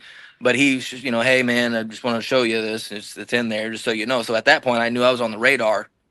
But that was when I had already moved the shop. I had bought the shop and moved it from Moline. I moved it over across the river into the mall, into North Park Mall, which was a huge blow up for me. And it was big. It was awesome. Everybody was like, oh, and like I said, I owned a sneaker shop in the mall. But with that amount of money I was making, I was able to grab a lot more, and I could make things last. If there was like a tough time, I could just sell some shit, and it wouldn't be an issue. Well, I think from when it got to the point, um, because there would be a few times where she, the old lady would be like, you got some blue stuff in your nose? Like, what is that? I'm like, oh, we were painting, or we were doing something. Like, I always had to think on my feet. I always had an Yeah, excuse. And, you become the best version of yourself in your eyes. But really, like, you, for me, I mean, and I still have like this notion. I know a lot of rappers and like famous people do the perks, and so it's hard for me to like really still be like that shit sucks, you know what I mean? But like I touched the most money I've ever touched in my life on that stuff, and so for me it was like, no, that I need it. I'm my best version of myself when I'm on this stuff and da da da. And it's like, really, I think I just needed something to look forward to. You know what I mean? It was like I needed something to do before I went and did something. I needed, sooner or later, obviously, it becomes, the point to where like you just don't want to be sick in front of your kids. It gets to that point. But like the amount of things that happened before that, it's almost crazy. And I don't want to talk about it in like such a good light, but like a lot of good things happened to me through my addiction. A lot of the best times of my life happened in addiction. I met some of the greatest people. Like I've done crazy things like through my addiction. It yeah, sucks that I had to go through that and lose all that to like really to realize everything that it wasn't the best me and it wasn't for me and it wasn't like, it's truly like, I don't know if you felt this way. But once it gets bad enough, you don't want to be doing it. You're not like, I don't want, you know what I mean? I'd rather be clean. Like, I'd rather not be blowing all my money. Like, every time I get over, a certain amount of money, I'm making sure I'm going to get 100, or like I'm getting fronted this, or I'm using this, or like, hey, I got, $1,000 worth of shoes here, take these and let me get, or whatever. So it was like, to even have that thought in my mind still is scary for me, that like I really did do some crazy shit and went through a lot of stuff. But when I see, my buddy Josh and him going through it, he ended up on Suboxone. He was taking Suboxone, and got clean. As far as I knew, he was clean for a couple months. He ended up shooting himself in the head. It was so crazy for me, because I'm sitting at the sneaker shop and I get a call from my wife and I'm like, hey, she's like, did you hear about Josh? And I'm like, what? Like, no. And so I was like, he didn't have the support, or he didn't have anybody to fall back onto. Like I said, he was the breadwinner for his family. So he knew, it was like he came to that conclusion in his head, like, look, I can't keep this up anymore. yeah. And he didn't have anybody Gotcha. to fall back onto and say, hey, I need to get clean. Like, can you guys help me get clean? And he had been on way longer than I have, 10 plus years of it. So it happened quickly. And like I said, a lot of good things happened. Um, but ultimately, once I realized like you can't live this life forever, because you probably were there, where you got to the point where you're like, all right, well, how can I do this for the rest of my life? How can I use forever? Like, Yep. what kind of lies do I got to put together? What do I got to do to make this happen forever? Because you know what I mean, I love this feeling. I had an alarm set at night. 3 in the morning, I'd wake up, because I didn't want to wake up sick. So I knew I had to wake up at a certain time. If my body didn't wake me up, I had an alarm set, and I'd go in there and Mhm. snort a pill and go back to sleep. You know what I mean? And I, it was just a routine. Everything was normal before we left. I'd go snort a pill, go up, and then, oh guys, hold on. They'd all be waiting in the car for me, and I'm downstairs chopping them up. And it progressed to that point for me. And having the means necessary, having the money there, I never had to like fall back on people and ask for money. I always had my own, um, up into the point to where I had to go to rehab, to where it was like, all right, well, I can't go to work. Obviously, I don't, I was doing DoorDash by the time I was done, and lost the shop and lost everything. I mean, it took a lot to get there, but obviously I had to do something to like make money and still be normal without having a plug, and like being able to flip a zip and, have things that are worth money. It was weird for me to go from whatever I wanted at the palm of my hands to scrounging for the littlest bit, just to like, have money. And like be getting money for rent and end up spending the whole thing on pills. She'd be Yep. like, "Hey, you got your money this month?" Like, "Yeah, I got it right here." And then as I got off the phone with her, I'm calling the guy like, "Hey, you know, you want to come over with that?" I'm like, "Jesus," you know what I mean? The It worst was it text was you can get is "you good." the what? The worst text you can get is "I'm good." Oh God, yeah, yeah. You're like, because you're like, I got money right now. I'm not going to buy anything, and I'm going to be responsible. And then all of a sudden, the plug hits you up saying, "Hey, man, I'm good. You want anything?" It's Oh like, yeah, you know no, what? I see. Yeah. See, I never had that. I never had Like, that, dude. It was I, like I every time I like he knew that every time he got to bring everything he had to me. okay. You know, whether it was 1,000 of them or 10 of them. You know, if he had a buddy that had five, send them over. I want them all. You know what I mean? And I remember one time I ordered up 100. I did 50 that day, and then 50, halfway, not even halfway through the next day. And at that point, that's when I was like, all right, well, my buddy's like, dude, this ain't for you no more. You're gonna have to do something a little heavier, you know. And he's like, I got you. Well, I was we so like I said, back when we got married, I was doing the 4 or 5. It had progressed. Me and my wife, we were only intimate maybe 2 3 times during our whole marriage. Like I said, we were together for 13 years, but married for them last 2. We were only intimate a couple times, and we ended up we had a baby. So I've got a 2-year-old now, but It's hard to be intimate when you're high on opiates. You right. can't. You can't do anything with it. No, yeah. Let's be And I real. mean, she, there was a lack of it before the drug use. She wasn't a very sexual person. Like I said, she was in a small town, grew up small town. It was, she did what she did for me in the beginning, you know what I mean? Because she knew I was about it. Mm, But like later on, when it became like a thing where it's like to make people happy, you got to make the decision and love, and it's a choice you make every day. You wake up every day and you choose love. You don't. It's not a feeling that just magically happens and you feel love. You know what I mean? So yeah. the amount of work that had to go into it, I started feeling like I wasn't getting my attention, and I think that's ultimately why I really fell back on the drugs a lot harder than I did. I didn't have anything to go to. I didn't, because she told me like, "Hey, I catch you on shit, it's done and over with. There's no middle ground. It's divorce. We're done." So I contacted my mom. I'm like, "Hey, mom, I need to get clean. Um, I'm gonna work on getting sober. I'm gonna wean myself off, and then once I get to that point where I'm like down to like nil, I'm gonna come stay with you for a week or two and tell her I'm going out of town, and I'm gonna get sober and get clean." So I remember I had met up with a buddy through having the shop. I met a guy. You meet people that are in the same things as you, right? Yeah. Well, I met somebody who I didn't know was a user. He was using something else, with more of an upper, right? It was methamphetamines. I know a couple of guys that were on it, and I noticed that like if they didn't have it for a couple days, it was just like a headache, and they ate a lot and would sleep a lot. Okay, so I'm like, well, that ain't that bad, you know. And my buddy hated the fact that I was on opiates. He fucking hated it. So he was like, anything, dude, anything to get you away from that shit, I'll do it. I don't care. So I started mixing the meth with the blues. Well, like I said, the blues weren't doing it. So I was still getting sick. So I had to go to what I thought was heroin, and it was a powder form heroin that I realized later on was just I think it was just fentanyl powder. I think that's literally Yeah. all it was. There Yeah. was no, yeah. I would just break that down, and I'd mix a little meth with it, and I'd snort that up. The burn from the meth was amazing for me. I loved that. People that smoke it, they're like, oh, I couldn't imagine snorting it. This shit crazy. I'm like, dude, that's what I like. I liked that, so I wanted that burn.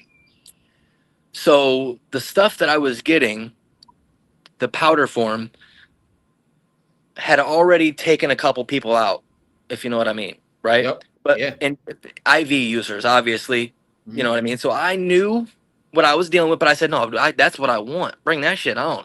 And the stronger, the better. Motherfuckers are dying. Give me that. Yeah. Yeah. You know what I mean? So I just knew better than to do too much. You know what I mean? So it was like one of the things where I would just break out a little bit and then powder it down with the meth, and I knew I was good, right? So that's kind of what kept me alive through the times. Well, I ended up getting a job, a security job at a bar. right? So I worked the Friday night, stayed up, didn't go to sleep, and I didn't eat. And the next day, I got, just still the next day and everything normal. I'm doing my shit throughout the day. And I know I got to work that night, but I had the kids, obviously. And through this whole time, like, I hate to say it, but like, I was responsible for the kids. Like, the kids had to come to the sneaker shop with me. She worked at a bank before. I let her kind of not have to do that when I was making the money that I was making, and she started her own videography business. But I would still take the kids with me. We didn't really want to pay for daycare, so we made it work, So I was responsible for the kids a lot. It's just what it is. So I had to, make that a part of my life too. It was hard. I had to, maintain everything and keep that away from them, and the life of an addict. So I had the kids that whole day, and then at about 6 o'clock she got off. I remember getting 5 or 6 lines ready, and I had my boba straw, and I went to do it, and I did like 3 of them, and it was like, oh shit, and this is that stuff that was putting people out. So I'm like, shit, okay. So I wait 45 minutes, and I had to work at like, I had to be there at like 10:30, 11 o'clock to start security for the door. Yeah. And so I'm like, shit, I got 45 minutes before I got to be there. So I wait. I don't do any drugs before then. I'm thinking I'm going to overdose. I'm thinking this might be it. And an hour goes by. I'm a little bit late, but I'm like, fuck it, I'm good. Got ready and I left. I'm driving over. I'm on, I want to say, the hill, the Bix. Oh no, you're not from here. Shit. So in Mhm. Davenport, there's like a main one way in Davenport, like where the Bix. There's like this bike riding thing. It's called the Bix, and there's a hill, and it's the Bix Hill, and there's a Renwick building that's got the big ass Bix 7 sign on it or something like that. And I remember pulling up, and that was just on my left, and that's the last thing I remember. I had put my car in park, and I fell asleep at the stoplight, passed out right then and there. Um, cops came in, they Narcaned me, woke me up. Um, I walked over, I got out of the car, like, holy shit balls, like, you're like, God damn, what the fuck? And I'm telling them, like, well, I haven't eaten in a couple days, like, I haven't slept, I had to work tonight. Can you go tell my boss, like, hey, I'm still got to be to the bar in 5 minutes. And I'm like, hey, can you go tell my boss, like, I'm not gonna be there? And they're like, yeah. Um, they put me on the side of the road. I'm sitting there. They prick my finger, blood pressure test, and all that stuff. And they're like, well, the Narcan woke you up, so we kind of know what's going on here. Like, you want to tell us anything? I'm like, well, no, I mean, I just haven't eaten in a while, or my blood sugar's low. Yeah, so they're like, well, here, we're gonna move your car for you, and we're gonna put you in the ambulance and check you out. And I'm like, well, here's my keys. They're like, no, we have your keys already. I'm like, well, no, I took my keys off of my thing just to have my key fob on because I was wearing like tighter jeans, and I didn't want to have like the bulky keys in my pocket Yeah. when I'm working. So I'm like, here's my key fob, and they went. He's like, can we search your car? I'm like, yeah, there's nothing in the car. Everything's good. You know what I mean? Whatever. And I'm thinking I'm good from that. I didn't think that you can overdose later on like that. You know what I mean? And I still, to this day, I'm having an issue with that in my head, calling that an overdose because I want to say my body was just fucking tired and I passed out, but the fact that the Narcan woke me up was like one of them things. Like I wasn't foaming at the mouth. I wasn't hot. I didn't like overheat or get brain damage or nothing else or throw up or nothing like that. And I'm with it right as soon as I wake up. I get on the stretcher, they put me in the ambulance, and I'm like, no, here's my key fob, like, so they can move my car, and they searched it, nothing in there. But I start feeling like shit. I'm like, oh my God, I feel like garbage. Like, what the fuck? I'm like, dude, I think I'm gonna die. He's like, well, you're gonna have a panic attack because you're a user, and we hit you with Narcan. And I'm like, all right, well, this sucks, And he's like, well, can we take you to the hospital? I'm like, I don't want to go to the hospital. I just want to go home. You know what I mean? And he's like, no, well, you gotta, sign this and this and this and this. And I'm like, well, hold on. I just want to go home. I'm fine. You know what I mean? And I started feeling worse. Like it started to come down a little bit more. And I'm like, okay, dude, what the fuck? Like my heart's beating. He's like, you're having a panic attack. He's like, you can see it on the monitor. I'm like, dude, I feel like I'm gonna die. And so I hurried up. I signed an X on the little laptop thing or the little tablet. I signed an X on it, and so that was the admission for me to be able to go to the hospital. And I'm like, fuck. So at that point, I put my head under the blanket. I'm just like, I'm cold. I'm going through withdrawal. I'm literally going through withdrawal. There's, you know what I mean? There's nothing else to say. And I told them that I was nervous about my job security, and I would have to be around a lot of people, so that I hit up my buddy and asked for a Xanax, and it must have been fentanyl.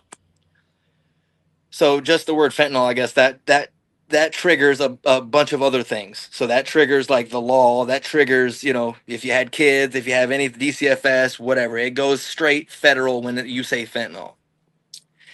And so Which is bullshit. They should, if we're addicts, they should, right, worry about treating us and not. exactly, Yeah. exactly. So we finally get to the hospital, and ironically, it's where my mother-in-law works. And she sees on the thing before she leaves for work, she sees on the board unresponsive in my name. So she's thinking I came in unresponsive after an overdose, right? Well, my wife calls in and says, "Hey, he's a victim of an overdose." Because I noticed there was cops standing out there, and I don't know if she found that out another way and just knew, like, hey, the hospital people told her, like, if you got to call and say he's a victim of an overdose, and he won't be able to be held by cops. So I noticed, boom, the cops left. They came back and tried to like, is this your phone? And da da da. And like, what's the password? And like, put it close to my face. So I put my head under the covers because he was trying to get into my phone. And I'm Yeah. like, well, if it's got a password, it's not my phone. Like, I don't have a password on my phone. My wife won't let me. And so I put my head under the covers and I'm acting like I'm, just leave me alone, da da da. And so they finally leave me alone. The cops leave. They took my phone. Um, and the doctor comes in and she's like, "Hey, just wanted to kind of go over some things with you. You came in, the ambulance gave you Narcan." And I said, "Hold on, wait a second." The police officer that told me it was his 10th day on the job gave me Narcan in my car before the ambulance was even there. You know what I mean? And she's like, "Oh yeah, yeah, yep." And this and this, they didn't do blood work on me. There was no blood work done. So whatever I told them is what they put on the paper, that I overdosed off fentanyl. So for my wife to get that call, obviously from her mom, which was a HIPAA violation, she wasn't supposed to do that. Yeah, that Um, is. Yep. Huge HIPAA violation. I work in the hospital system. Yep. Yeah. Very big. So to not only get the wrong end of the story, but like to get that call at 2 or 3 in the morning, is kind of crazy for her. So obviously I get where everything, where it came from, but I guess that was the night that she went and filed for divorce. And I didn't know that, but our deal after that had happened, because it was like 2 in the morning. They let me go home. I stumbled to my car, got home, got high, got on the tablet, and erased my whole phone.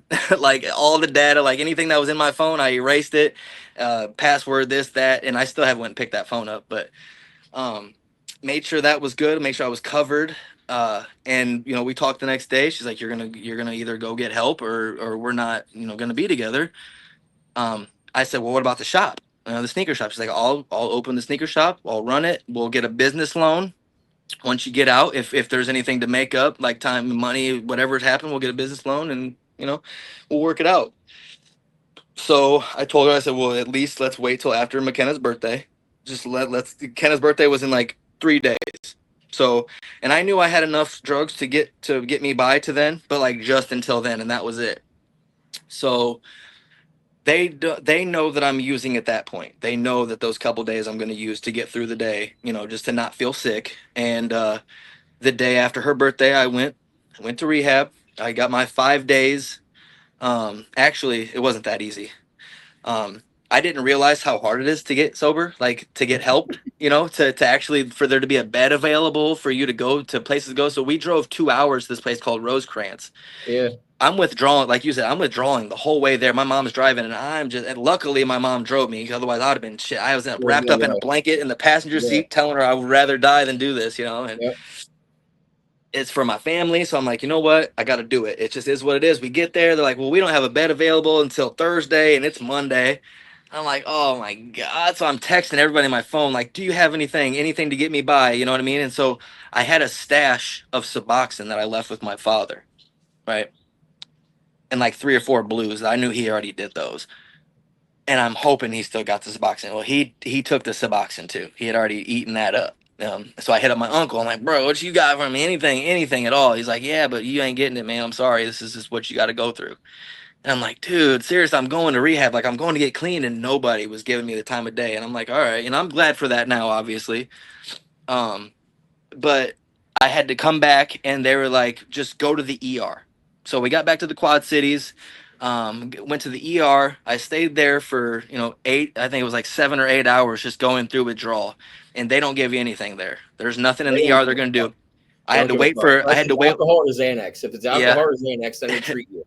Yeah. But you know, I had to wait for, the mental health crisis people to come, mhm. which was just, a virtual interview, just kind of like this, where Yeah, I'm sitting in a bed with my clothes soaked, blankets wrapped, like whatever, I'm just trying to get it's a through the little day. TV robot, right? Yeah, They yeah, it's like, literally, yeah, literally. no, I Yep. did that. Yeah, Yeah, so that's the mental health crisis. I went through that, and they were like, all right, well, obviously you need help, you're ready to get help. You'll So after that, they release you into like a vehicle, like a transport vehicle, and you go for your 5 day detox. You're not out of the water after this point, though. You go through your 5 days, and it was a crazy 5 days for me. The last day, when I went to go to sleep, I had this crazy, like out of body experience while I was like sleeping. Every time I'd close my eyes, it would take seconds, and I'd close my eyes, and I was able to dream whatever I wanted. yeah, If like I wanted to lucid be dreams. if I wanted to be at the titty club, I was at the titty Yeah. club. Like if I wanted to be here, I was here. And it was crazy because I had to learn how to control it. So like it'd be like the first few times I closed my eyes, I felt like I was really, really low to the ground, just being drugged through mud and like dirty laundry. I know it's a weird feeling, but dirty laundry, mud, like whatever I was being drugged to, and like I had to just look up, and then all of a sudden, like I'm up, and I was like, oh shit, I can do whatever I want, and I could stop it whenever I wanted. Like this is the craziest thing. It got to the point to where I had to go out into the hallway and be like, all right, I need one of the nurses. Like I got to talk to you guys, you know what I mean? And they said it was like somewhat normal to us and to an extent, but like what I was going through that they had never heard of. And I could control everything. There was nothing that I couldn't do. I could fly, I could this, that. It didn't matter what. But and I was honestly looking forward to it the next night that when I laid down, I'm like, man, is this gonna happen again? Like this is crazy. And it never did. But that was the fifth day. So I was released. They have you go home, but you got to call every day at like 7:45 in the morning. You have to call, and you got to make sure that they have a bed available, and you got to make sure it's for a male, and that they have a room for you. So I'm like, oh my god, I've got to call every day. So I'm hoping that the first day it's just, oh, I'm gonna call and there's gonna be one. No, it took 2 or 3 days, and that third day I called and I said, ma'am, I am not ready to be out. I need to be back in there. Whatever has got to be done, I need to be back in there. And because the like the thing, it was like the sixth day I was in there for my detox. When I was about to go home, they're like, hey, a bed opened up. It's for you. Boom, you got it. You know what I mean? We'll get your stuff packed and go there. And then 15 minutes later, oh, we actually had given it away. I ended up meeting the guy that got the bed. But I had to go home for 2 days, and it was like that 2 days was tough, and it wasn't tough because I wanted to use, but like I had all the kids around me, the dogs and this and that, and it was like I had already moved to the basement of my house to get like away from everybody. I didn't want them to see me like that, you know what I mean? So I was Yeah, down there, and finally, like I said, that third day, I called and they're like, "No, we don't got nothing for you, honey. I'm sorry." And boom, they called back like 10 minutes later, like, "Hey, we got some." And I'm like, "I'll be there. I'll be there immediately." Went there, hit my drug test, clean, everything is good. They know that I was smoking weed at the time, so that was fine. They don't worry about that. I got in there and did my 21 day program. I think it was like 4 or 5 days short. Were like, hey, you never got a TB test. I'm like, okay, I don't want any needles right now though. No injections, please. And they're like, well, you got to have it, otherwise we can't have you here. And it ended up being, they ended up kind of kicking me out. It was like a ADA, against medical whatever. yeah, against medical advice. Against Yeah, yeah, yeah, AMA. yeah, AMA. And I'm like, I don't want to leave. Like, I don't want to. I just, they're like, well, we can't do nothing about it. You have to have it. I'm like, I called my mom, and she's like, hey, we'll have them, because I had faked a fall in the shower, and they did like a chest X-ray on me, like a couple, to try to get some pain pills. And so they had a chest X-ray that they could have looked at and they could have looked at that even. And there was so many things that could have happened that they didn't do. Like they would just rather me leave than, you know, try to make a solution for me to try to get clean. Obviously at that point I already knew I didn't want to do AA or NA. A lot of the people that were in my 21-day program were there for like because they had to be, like court ordered stuff. Yeah, Nobody was there because they like me on my own reconnaissance where I could have left at any point in time, you know. that's how I was. I was there because I wanted to be there, not because I Right. needed to be there. Right. And um so yeah, I had to have my mom come pick me up, and like they said something like I was angry or I was this, or you know what I mean. And I was crying. Like I was crying because I had to leave. You know what I mean? Like I was sad. I was very upset. I feel like I let people down. But a lot of people in there, they were still getting high. They were still getting high. Their significant others were coming to visit them. I didn't have my wife never came. Unfortunately, my mom came to see me. I didn't want the kids to see me, but I started to get that feeling like maybe I didn't have a home to come to. But you know, I was still I was still like doing this for my family. You know what I mean? I was trying to get clean for them, and so I'm out. I think it was like 10 days. You know, 10 days out of rehab, I had got served divorce papers, which was like, man, that was tough. You know, it was like all these people that were using for 10, 15, 20 years, like their significant others were still standing by them and like really going through it, you know what I mean? And then I didn't have that. So like I was like, okay, well once I get things going, like she'll have my back again, you know, and like getting out and getting served was like shit. I really want to go, you know what I mean? I wanted to go get high right away. Like I wanted to just have that. But by then I was on Suboxone myself, which was something that I was scared of because knowing that my best friend committed suicide on that stuff, I thought that that might have been something that was going to happen to me. Like I'd have the same feelings or whatever. And, you know, I was really worried. But once I realized there was a way to feel okay not being on drugs, that was like my new goal in life. You know what I mean? It was like, let's rebuild, let's get things going because this ain't you. Even though it wasn't technically for my family anymore,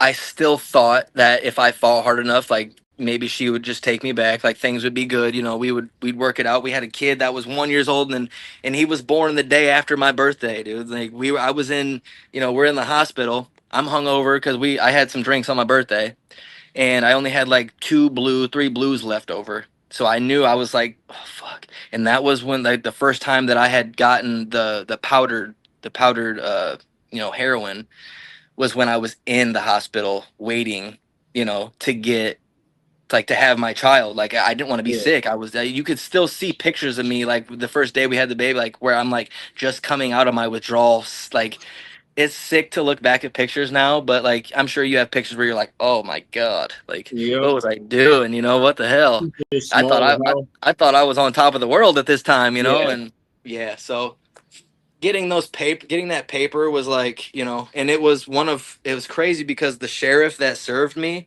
was one of her best friend's dad was a sheriff. Okay. So it was like even a little worse that it was like one of like her friends' dads that served me the papers. But that was a huge eye opener for me. That was like holy shit, you know, it kind of took everybody by surprise. A lot of shady things happened after that. Obviously, she works at the bank. Our joint account got closed without me. You know, a lot of things. You know, the divorce. I didn't get a lawyer. I didn't fight. I didn't do. I thought our love was strong enough. You know, and she ended up getting her car. She got the house. She got my car. Anything that she put on that paper, she got. I didn't take it. You know what I mean? I didn't. I know I could have probably came out with something, but for me, I never really believed in marriage in the first place. Like I said, I thought it was more of a piece of paper thing, and I just knew that once that everything was like not fine, she was still sticking around until I didn't have the money. I felt like once I didn't have that money, that was just covering everything, Yeah. that's when it was like, hey, I'm doing this shit by myself. And like she kept saying that, and I'm like, I'm trying. I'm really trying. I'm trying to just get clean. You don't understand. And that's the thing. I don't think she really did understand like that. I hate calling it a disease. You know? I hate calling it a disease because it's almost like an excuse. It's almost like we didn't have control over it. And being with somebody like that makes you feel like you could have had control over it, even though like obviously I didn't. I had no control. I let everything go, you know? Yeah. I I mean, you said you went through the money you went through. Like I probably burned through 300,000, like a quarter million, and Yeah. you know, easily. It sucks to look back and be like, shit, you had all that. God damn it! Like, how'd you lose all that? You know, and Well, the way I, because I've been around a little bit longer than you when it comes to this, and around your age when I got into it is, with being clean. And I do work and nothing against people that don't work programs. It just it's for yeah, me. yeah. I love NA. Well, I do it 7 nights a week on Zoom, and some I of the get a lot out. programs around here, I've noticed. I went to a couple meetings, and there was just like after the first couple times of like getting to know people, and like there's a lot of people in there that are still using actively, and they need people that are doing it to like make them feel better about doing it, and like, oh, maybe we could just go, or who are you Yeah. getting it from? Like, who's your guy? Like, and it, That's why I I like can't. Zoom. That's why I like the Zoom meetings. They're not in Yeah, person. see, that's good, and a lot of people are And telling me like therapy, talking to a yeah, therapist and stuff like that, and I I still got a haven't reached therapist. out. My wife and I have a couples therapist. I have a personal therapist. Yeah. My wife's got their own therapist. And then my wife does recovery Dharma, which is like a Buddhist approach to recovery. My NA group is based out of Santa Cruz, California. And it's every night 9 o'clock Eastern, so 8 o'clock for you. It's about an hour long. You're on Zoom, on your phone. I do my laptop. People do their phone or laptop, whatever. Right. It's a really cool group, and I do it 7 nights a week personally. I love it. I've missed 3, maybe 4 meetings in the last 8 months. The That's 7.5 months. something for you to look forward to, right? Yeah, and I'm of Yeah. service. I host a couple meetings a week. I co-host a bunch of meetings. People share, and we read from the book, and it's not Bible thumping or anything like that. And it's I get a lot out of it personally because I'm not one of those people. It's like, God got me clean. I can't say that. I put the work in myself. Right. But one thing I always say is, we were talking about control. Is one thing. That's what got me onto this topic in my head. Is one thing I learned early on is right now I am in control. I'm clean. I'm in control. But the second I put that substance back in my nose is the minute I lose that control and it has control over me again. Yeah, absolutely. Because that's when it's all bets are off. Everything I do is in order to continue grabbing and chasing that feeling. Right now I'm good. I'm in a good spot right now. I have other things. Did you ever do like a I don't want like a mat program? I don't know like a maintenance like I'm on like yeah. So I'll tell you right now. I went to when I said I went to Los Angeles, right, for rehab. Right. Yeah, that's like a nice one, right? Like a decent. What happened was, it was April 20th. It was 420, so I was a big pothead too. Yeah. It was 420 in 2018 on a Friday, and at this point for years, people have been asking family, friends, asking me to go to rehab, losing friendships and everything, losing family over it, and I just kept saying, I'm not ready. I'm not ready. I'm not ready. Right. And so finally.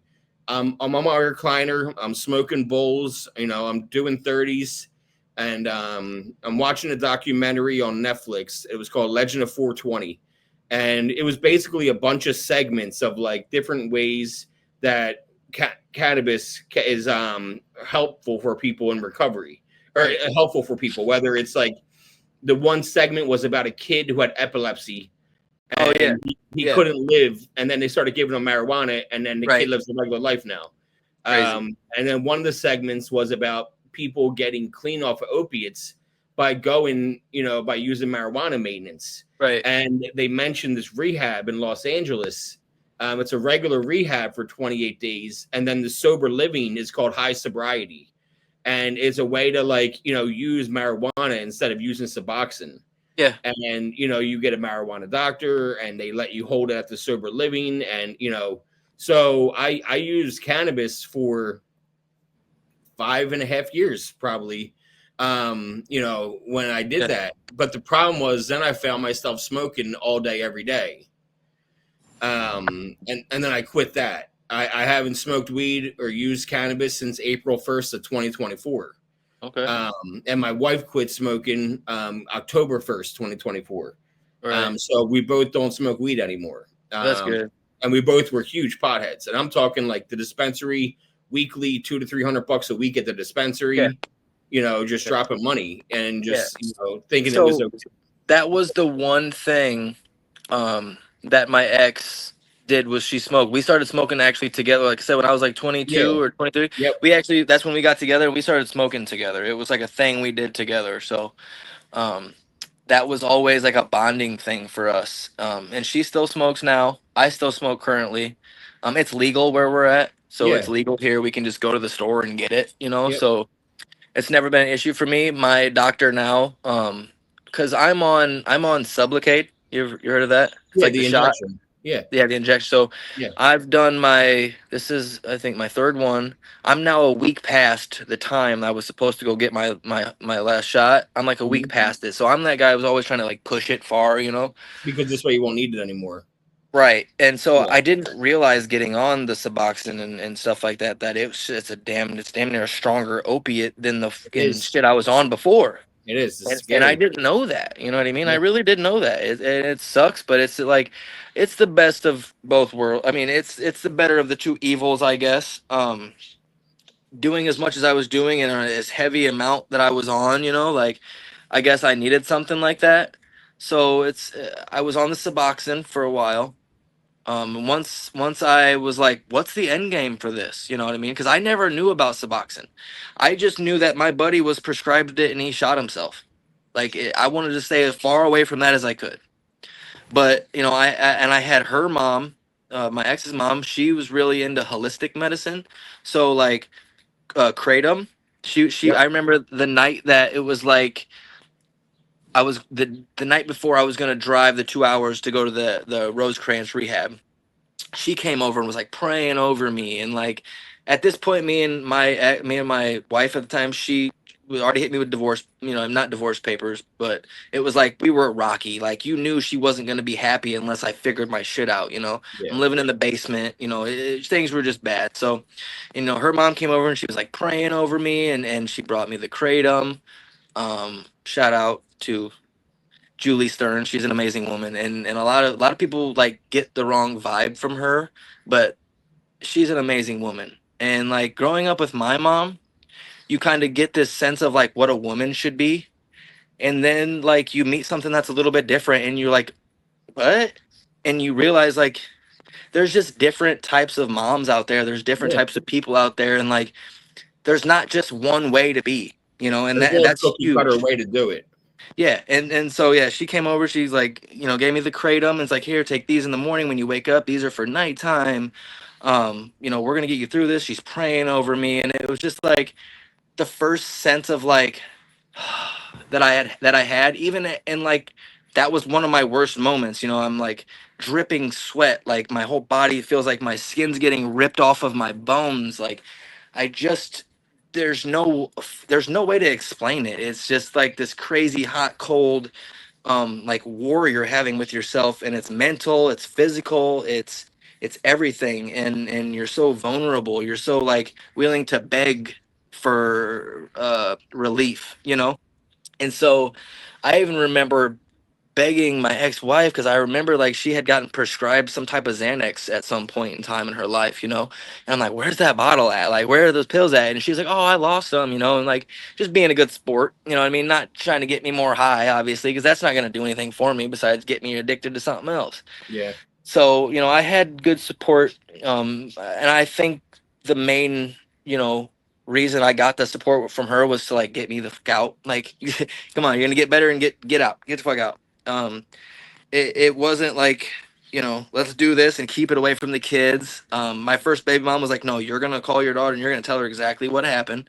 You're not going to get out of this and say da da da, and it wasn't an overdose and all that stuff. So I've always had the people around me that have like pushed me the right way, even if it wasn't like the right thing to do at the time, or the most conventional way of doing things.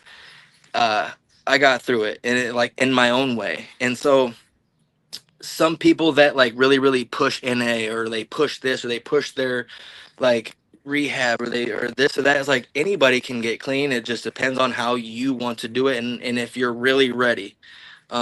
You truly have to be ready to go, or you have to just have lost everything and have no other direction. You just can't, you know what I Yeah. mean? So it's like one way or another, it's gonna happen. And for me to like see, what do they call that, like Skid Row or Death Row or like Tent Valley or whatever that is, like all these people are like just like Yep. hunched over outside and stuff like that, and I'm just like, I have one video of me where I was standing there, in a doorway, and I was like trying to get my son to walk to me, and there we had like a gate for the dog and the baby, and I'm like come here, and like, and he's cuddling with his mom, and he's like no, or like just we're playing, and I go, and like I'm sad, I'm like pouting. Well, I didn't even realize it, but during that time, I nodded out. Like I You was did doing now. it, and I Yeah. fucking nodded out, just getting comfortable playing around. You know what I mean? And like in all honesty, we were playing around. I was like really putting my head down to do that, but doing that, I got comfortable and passed the fuck out, and like looked up and just kept doing it. And like that was the first time that it. I don't think it's the first time that I nodded out, but it's the first time somebody noticed it. And it was just like once I seen that video, and I'm just like, that's not me. That's not me. Like I had dreads. I was just a little different appearance, a lot skinnier. And it was just like that moment for me was like, okay, no, yeah, you got to figure this out, dude. You got to go.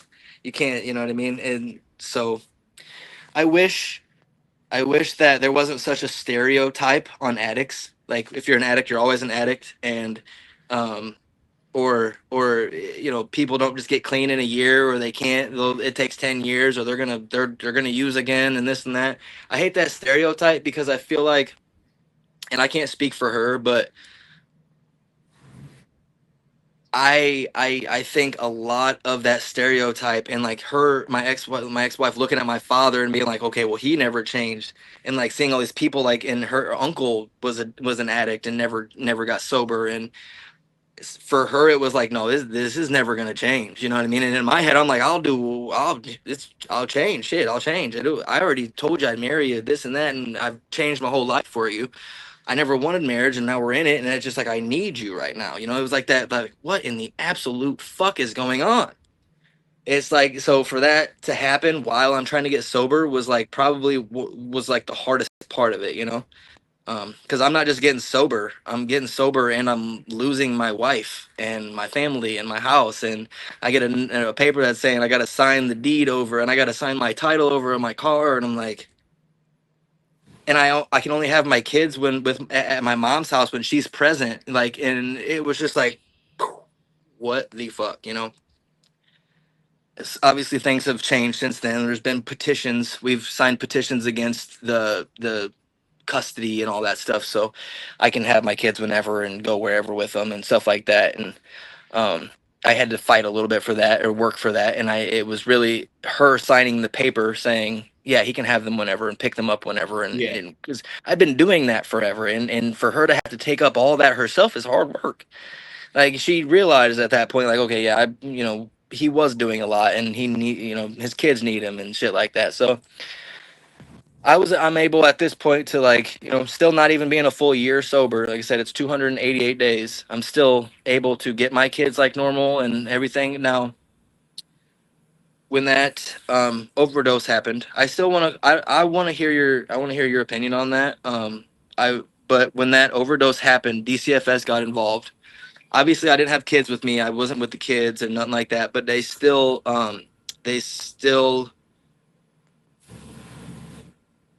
I'm trying to think. The judgment of the case was still me. It was like guilty of neglect, and what is it? Neglect and shit, child abuse, neglect, whatever it is. You know what I mean? So like I was guilty of that, and that'll be on my record for 5 years. DCFS they dropped the claim. Obviously, since then it's been dropped. Everything is dropped. There's nothing. I never went and got my phone back from the cops. I don't know how that went. I don't know if anybody got in trouble from it. I don't know. I don't know. So I'm still up in that limbo of like I don't know, you know. And so I had people that trusted in me with a good amount of inventory, sneakers, stuff like that at the shop that I owe them for. I'm probably close to 100,000 in debt, credit cards, loans, business, and stuff like that. Um, Not including the money that I owe to a few people that, like I said, really trusted me with a lot of inventory. And um, bad things happened. Obviously, I got put in situations that I couldn't control,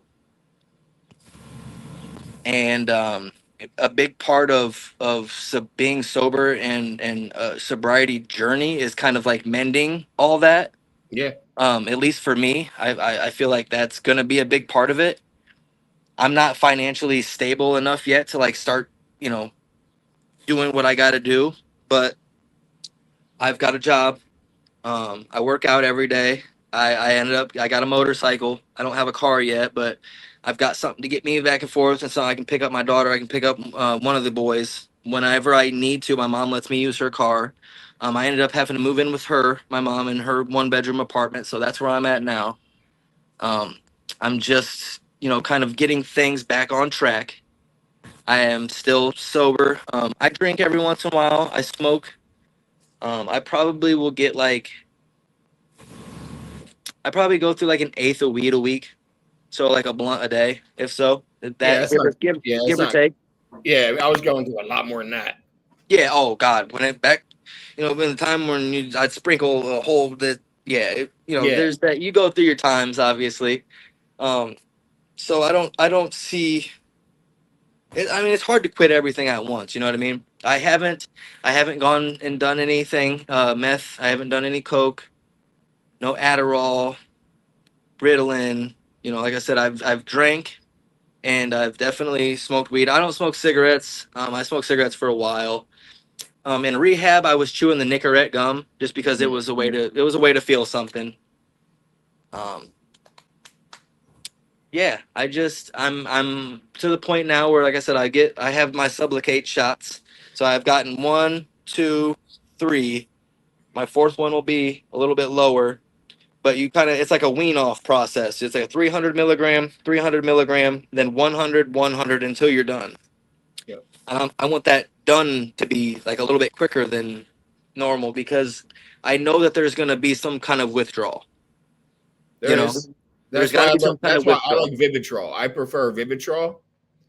Okay, Um, let's do it. Vivitrol is an injection. They inject it in your ass, and it's once a month injection, just like Sublocade is. Right.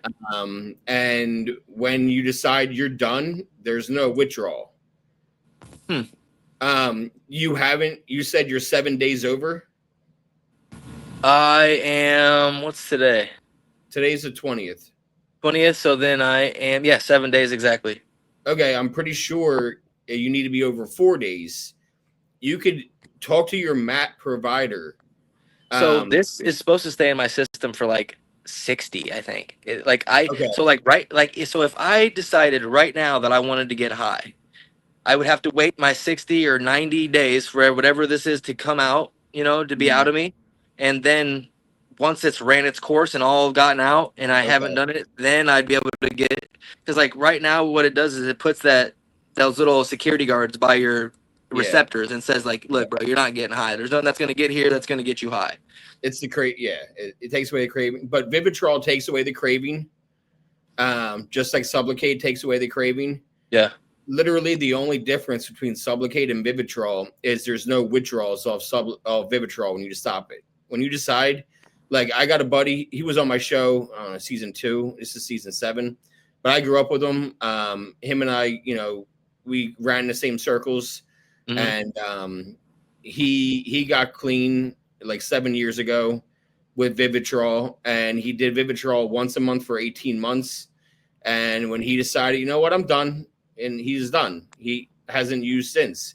Then there's no withdrawals. And I know people that use Vivitrol for 4 months, and they never went back again.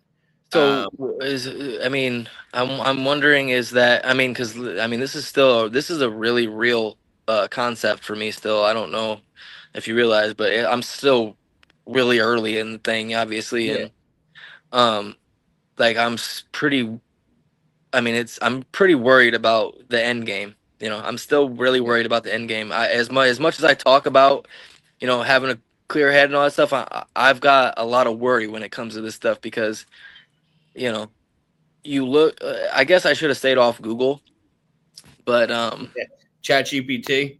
yeah, seriously, I'm just. So is that something that I could get on, and then like it would take care of the withdrawing off of the Sublocade, or you know what I mean? Like, No, you need to go through it for like 4 days.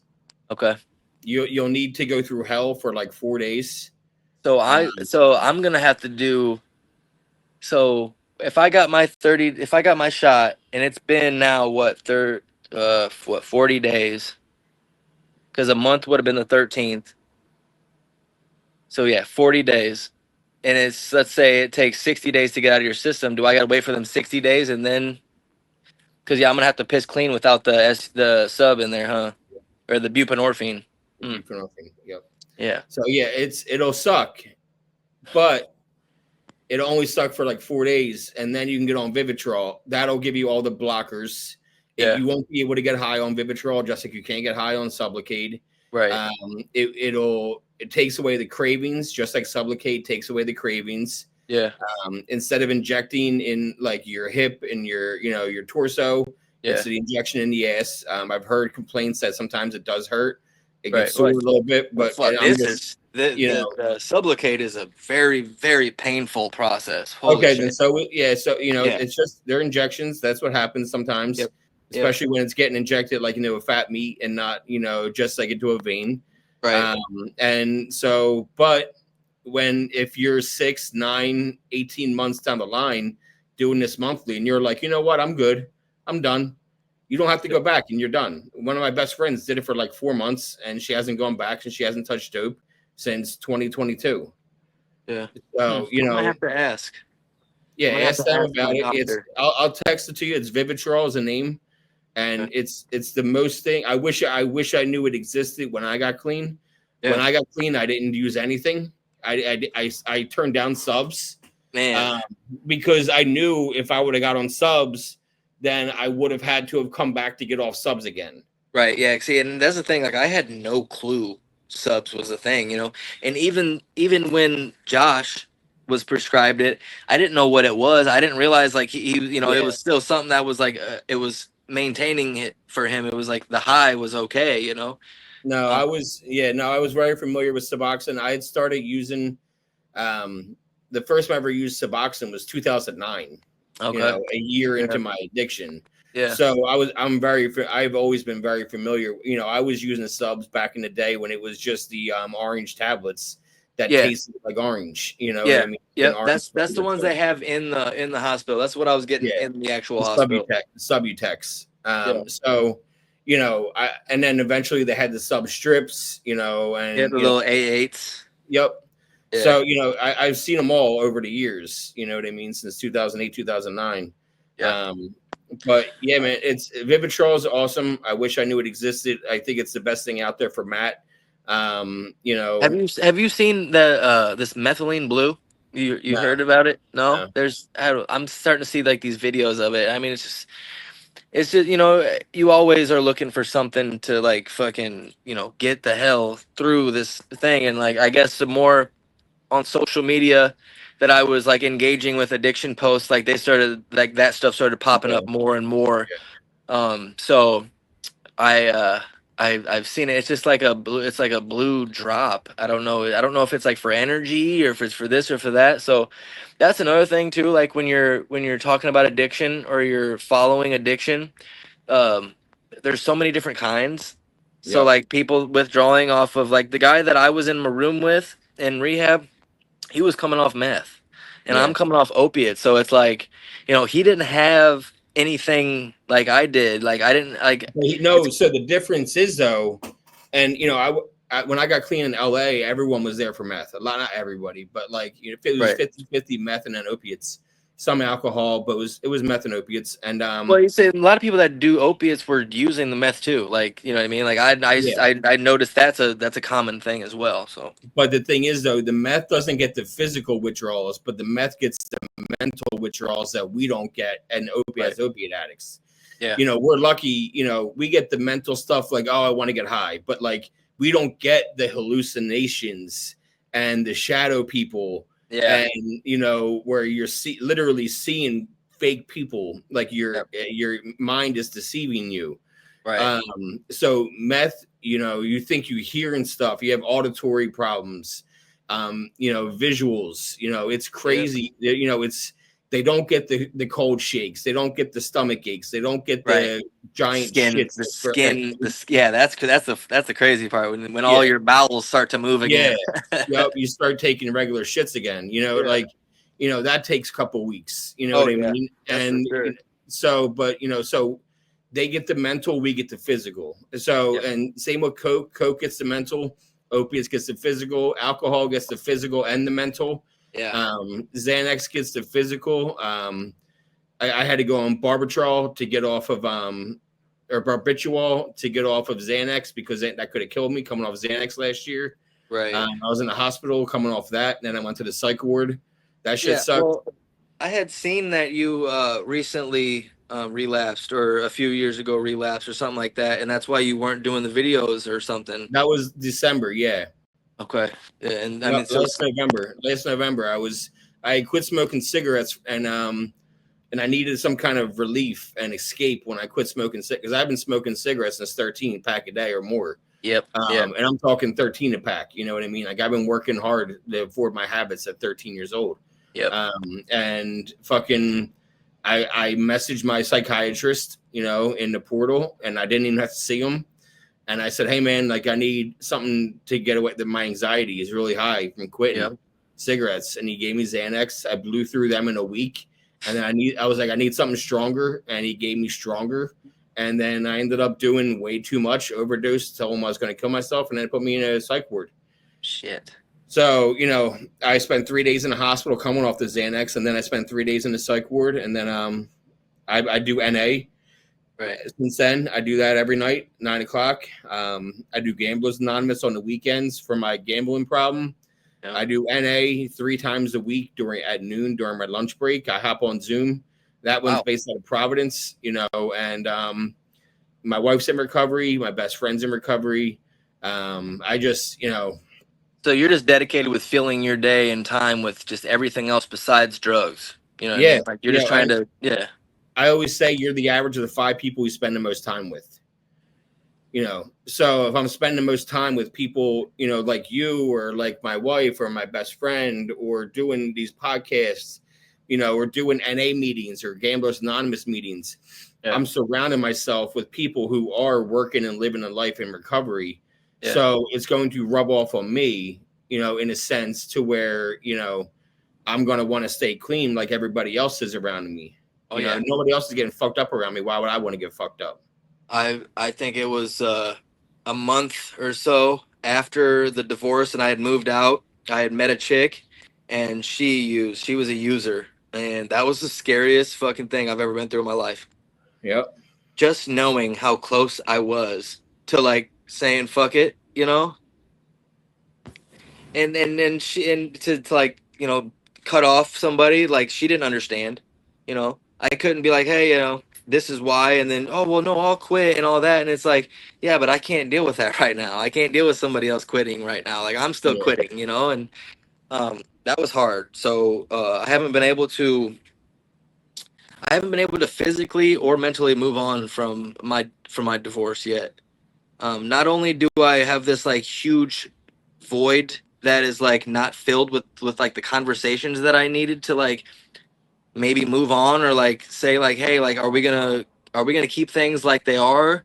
Like if I bring somebody else in, are you gonna be cool with them like you and my first baby mama are cool? Are you guys gonna gang up on her? Like, are you gonna freak out like or what? Because I would hate to see her with somebody else as much as I'm sure she'd probably hate to see me with somebody else. And so I don't know. That's mentally.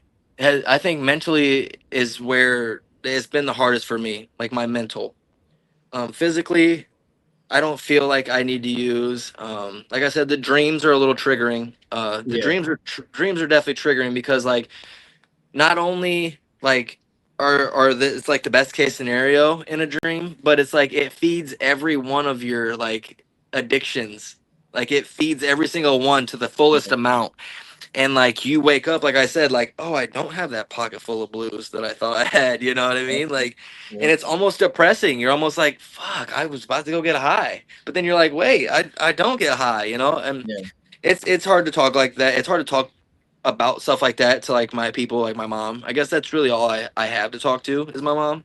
And she's not a drug person. Like I said, not at all. She don't even like to smoke weed. Like he doesn't like the feelings. She has like back when I smoked, I crawl up on my floor and sit there in the fetal position and be paranoid. So that's the That's kind of why, person. I don't push, 12 steps on anybody, but Yeah. that's why I like NA, because I can go in there and if I had a dream, I can put my hand up and share like, hey, I had a dream. Yeah. And, I want to talk about it. And then there's 20 to 30 people in that meeting that can understand what I just went through. Right. Yeah. You can hear other people talk and share, and it does, therapy costs money, and Yeah. sometimes it's hard to get into a therapist. Sometimes you don't have insurance and it doesn't cover it. Right. And NA is free. You know what I mean? So Sure. like there's meetings all over. My insurance covers my therapy, luckily. Yeah. So that shit's covered. But still, it's not enough. One day a week is not enough for how like fucked up my head is from years of addiction. Yeah. You're talking 20 some years between alcohol and drugs where I was addicted to something that was helping me escape. Right.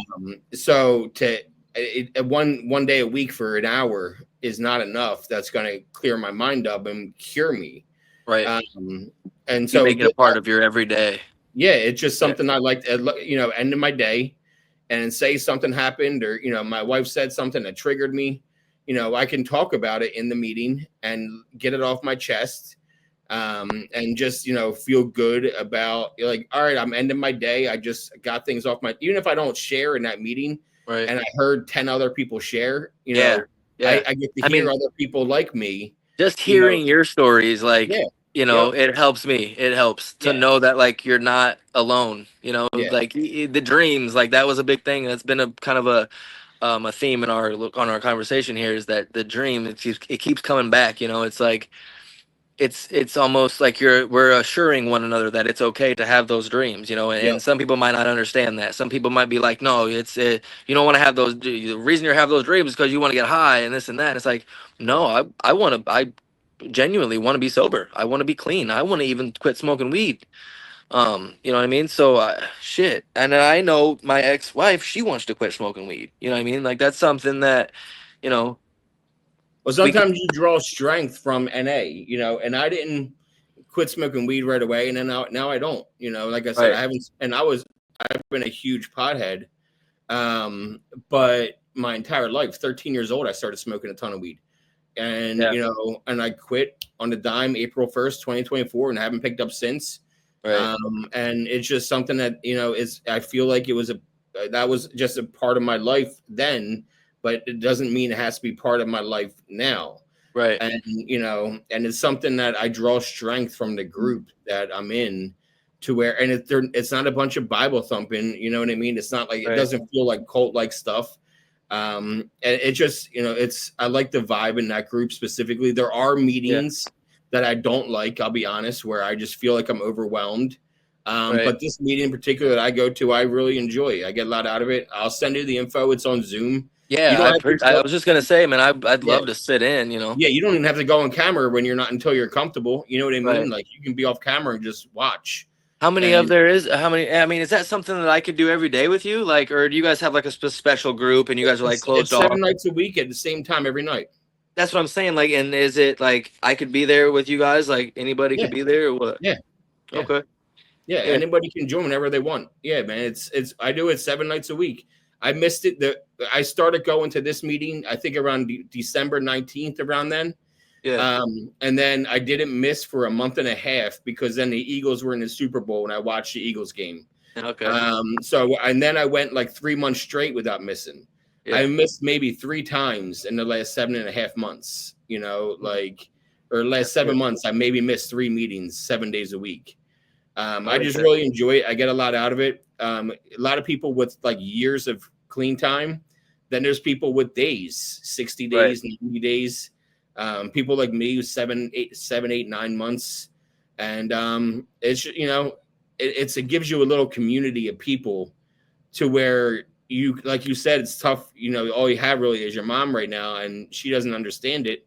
Right. It gives you a place to where you can like not feel like you're being shoved down at something down your throat, Right. but people that are going to understand your plight. So Yeah. I'll send you the Zoom ID and password to get in. Oh yeah. And, just shoot me a message like, "Hey man, I'm coming in tonight," and I'll be on the lookout for you. And yeah, man, it's cool. It's great getting to know you. Yeah, for sure, bro. Hit me up whenever, and I'll keep you posted when this episode comes out, bro. Bro, I'm excited. All right, I'll talk to you soon. All right, brother. All right, see ya. Nice talking to you. You too, bro.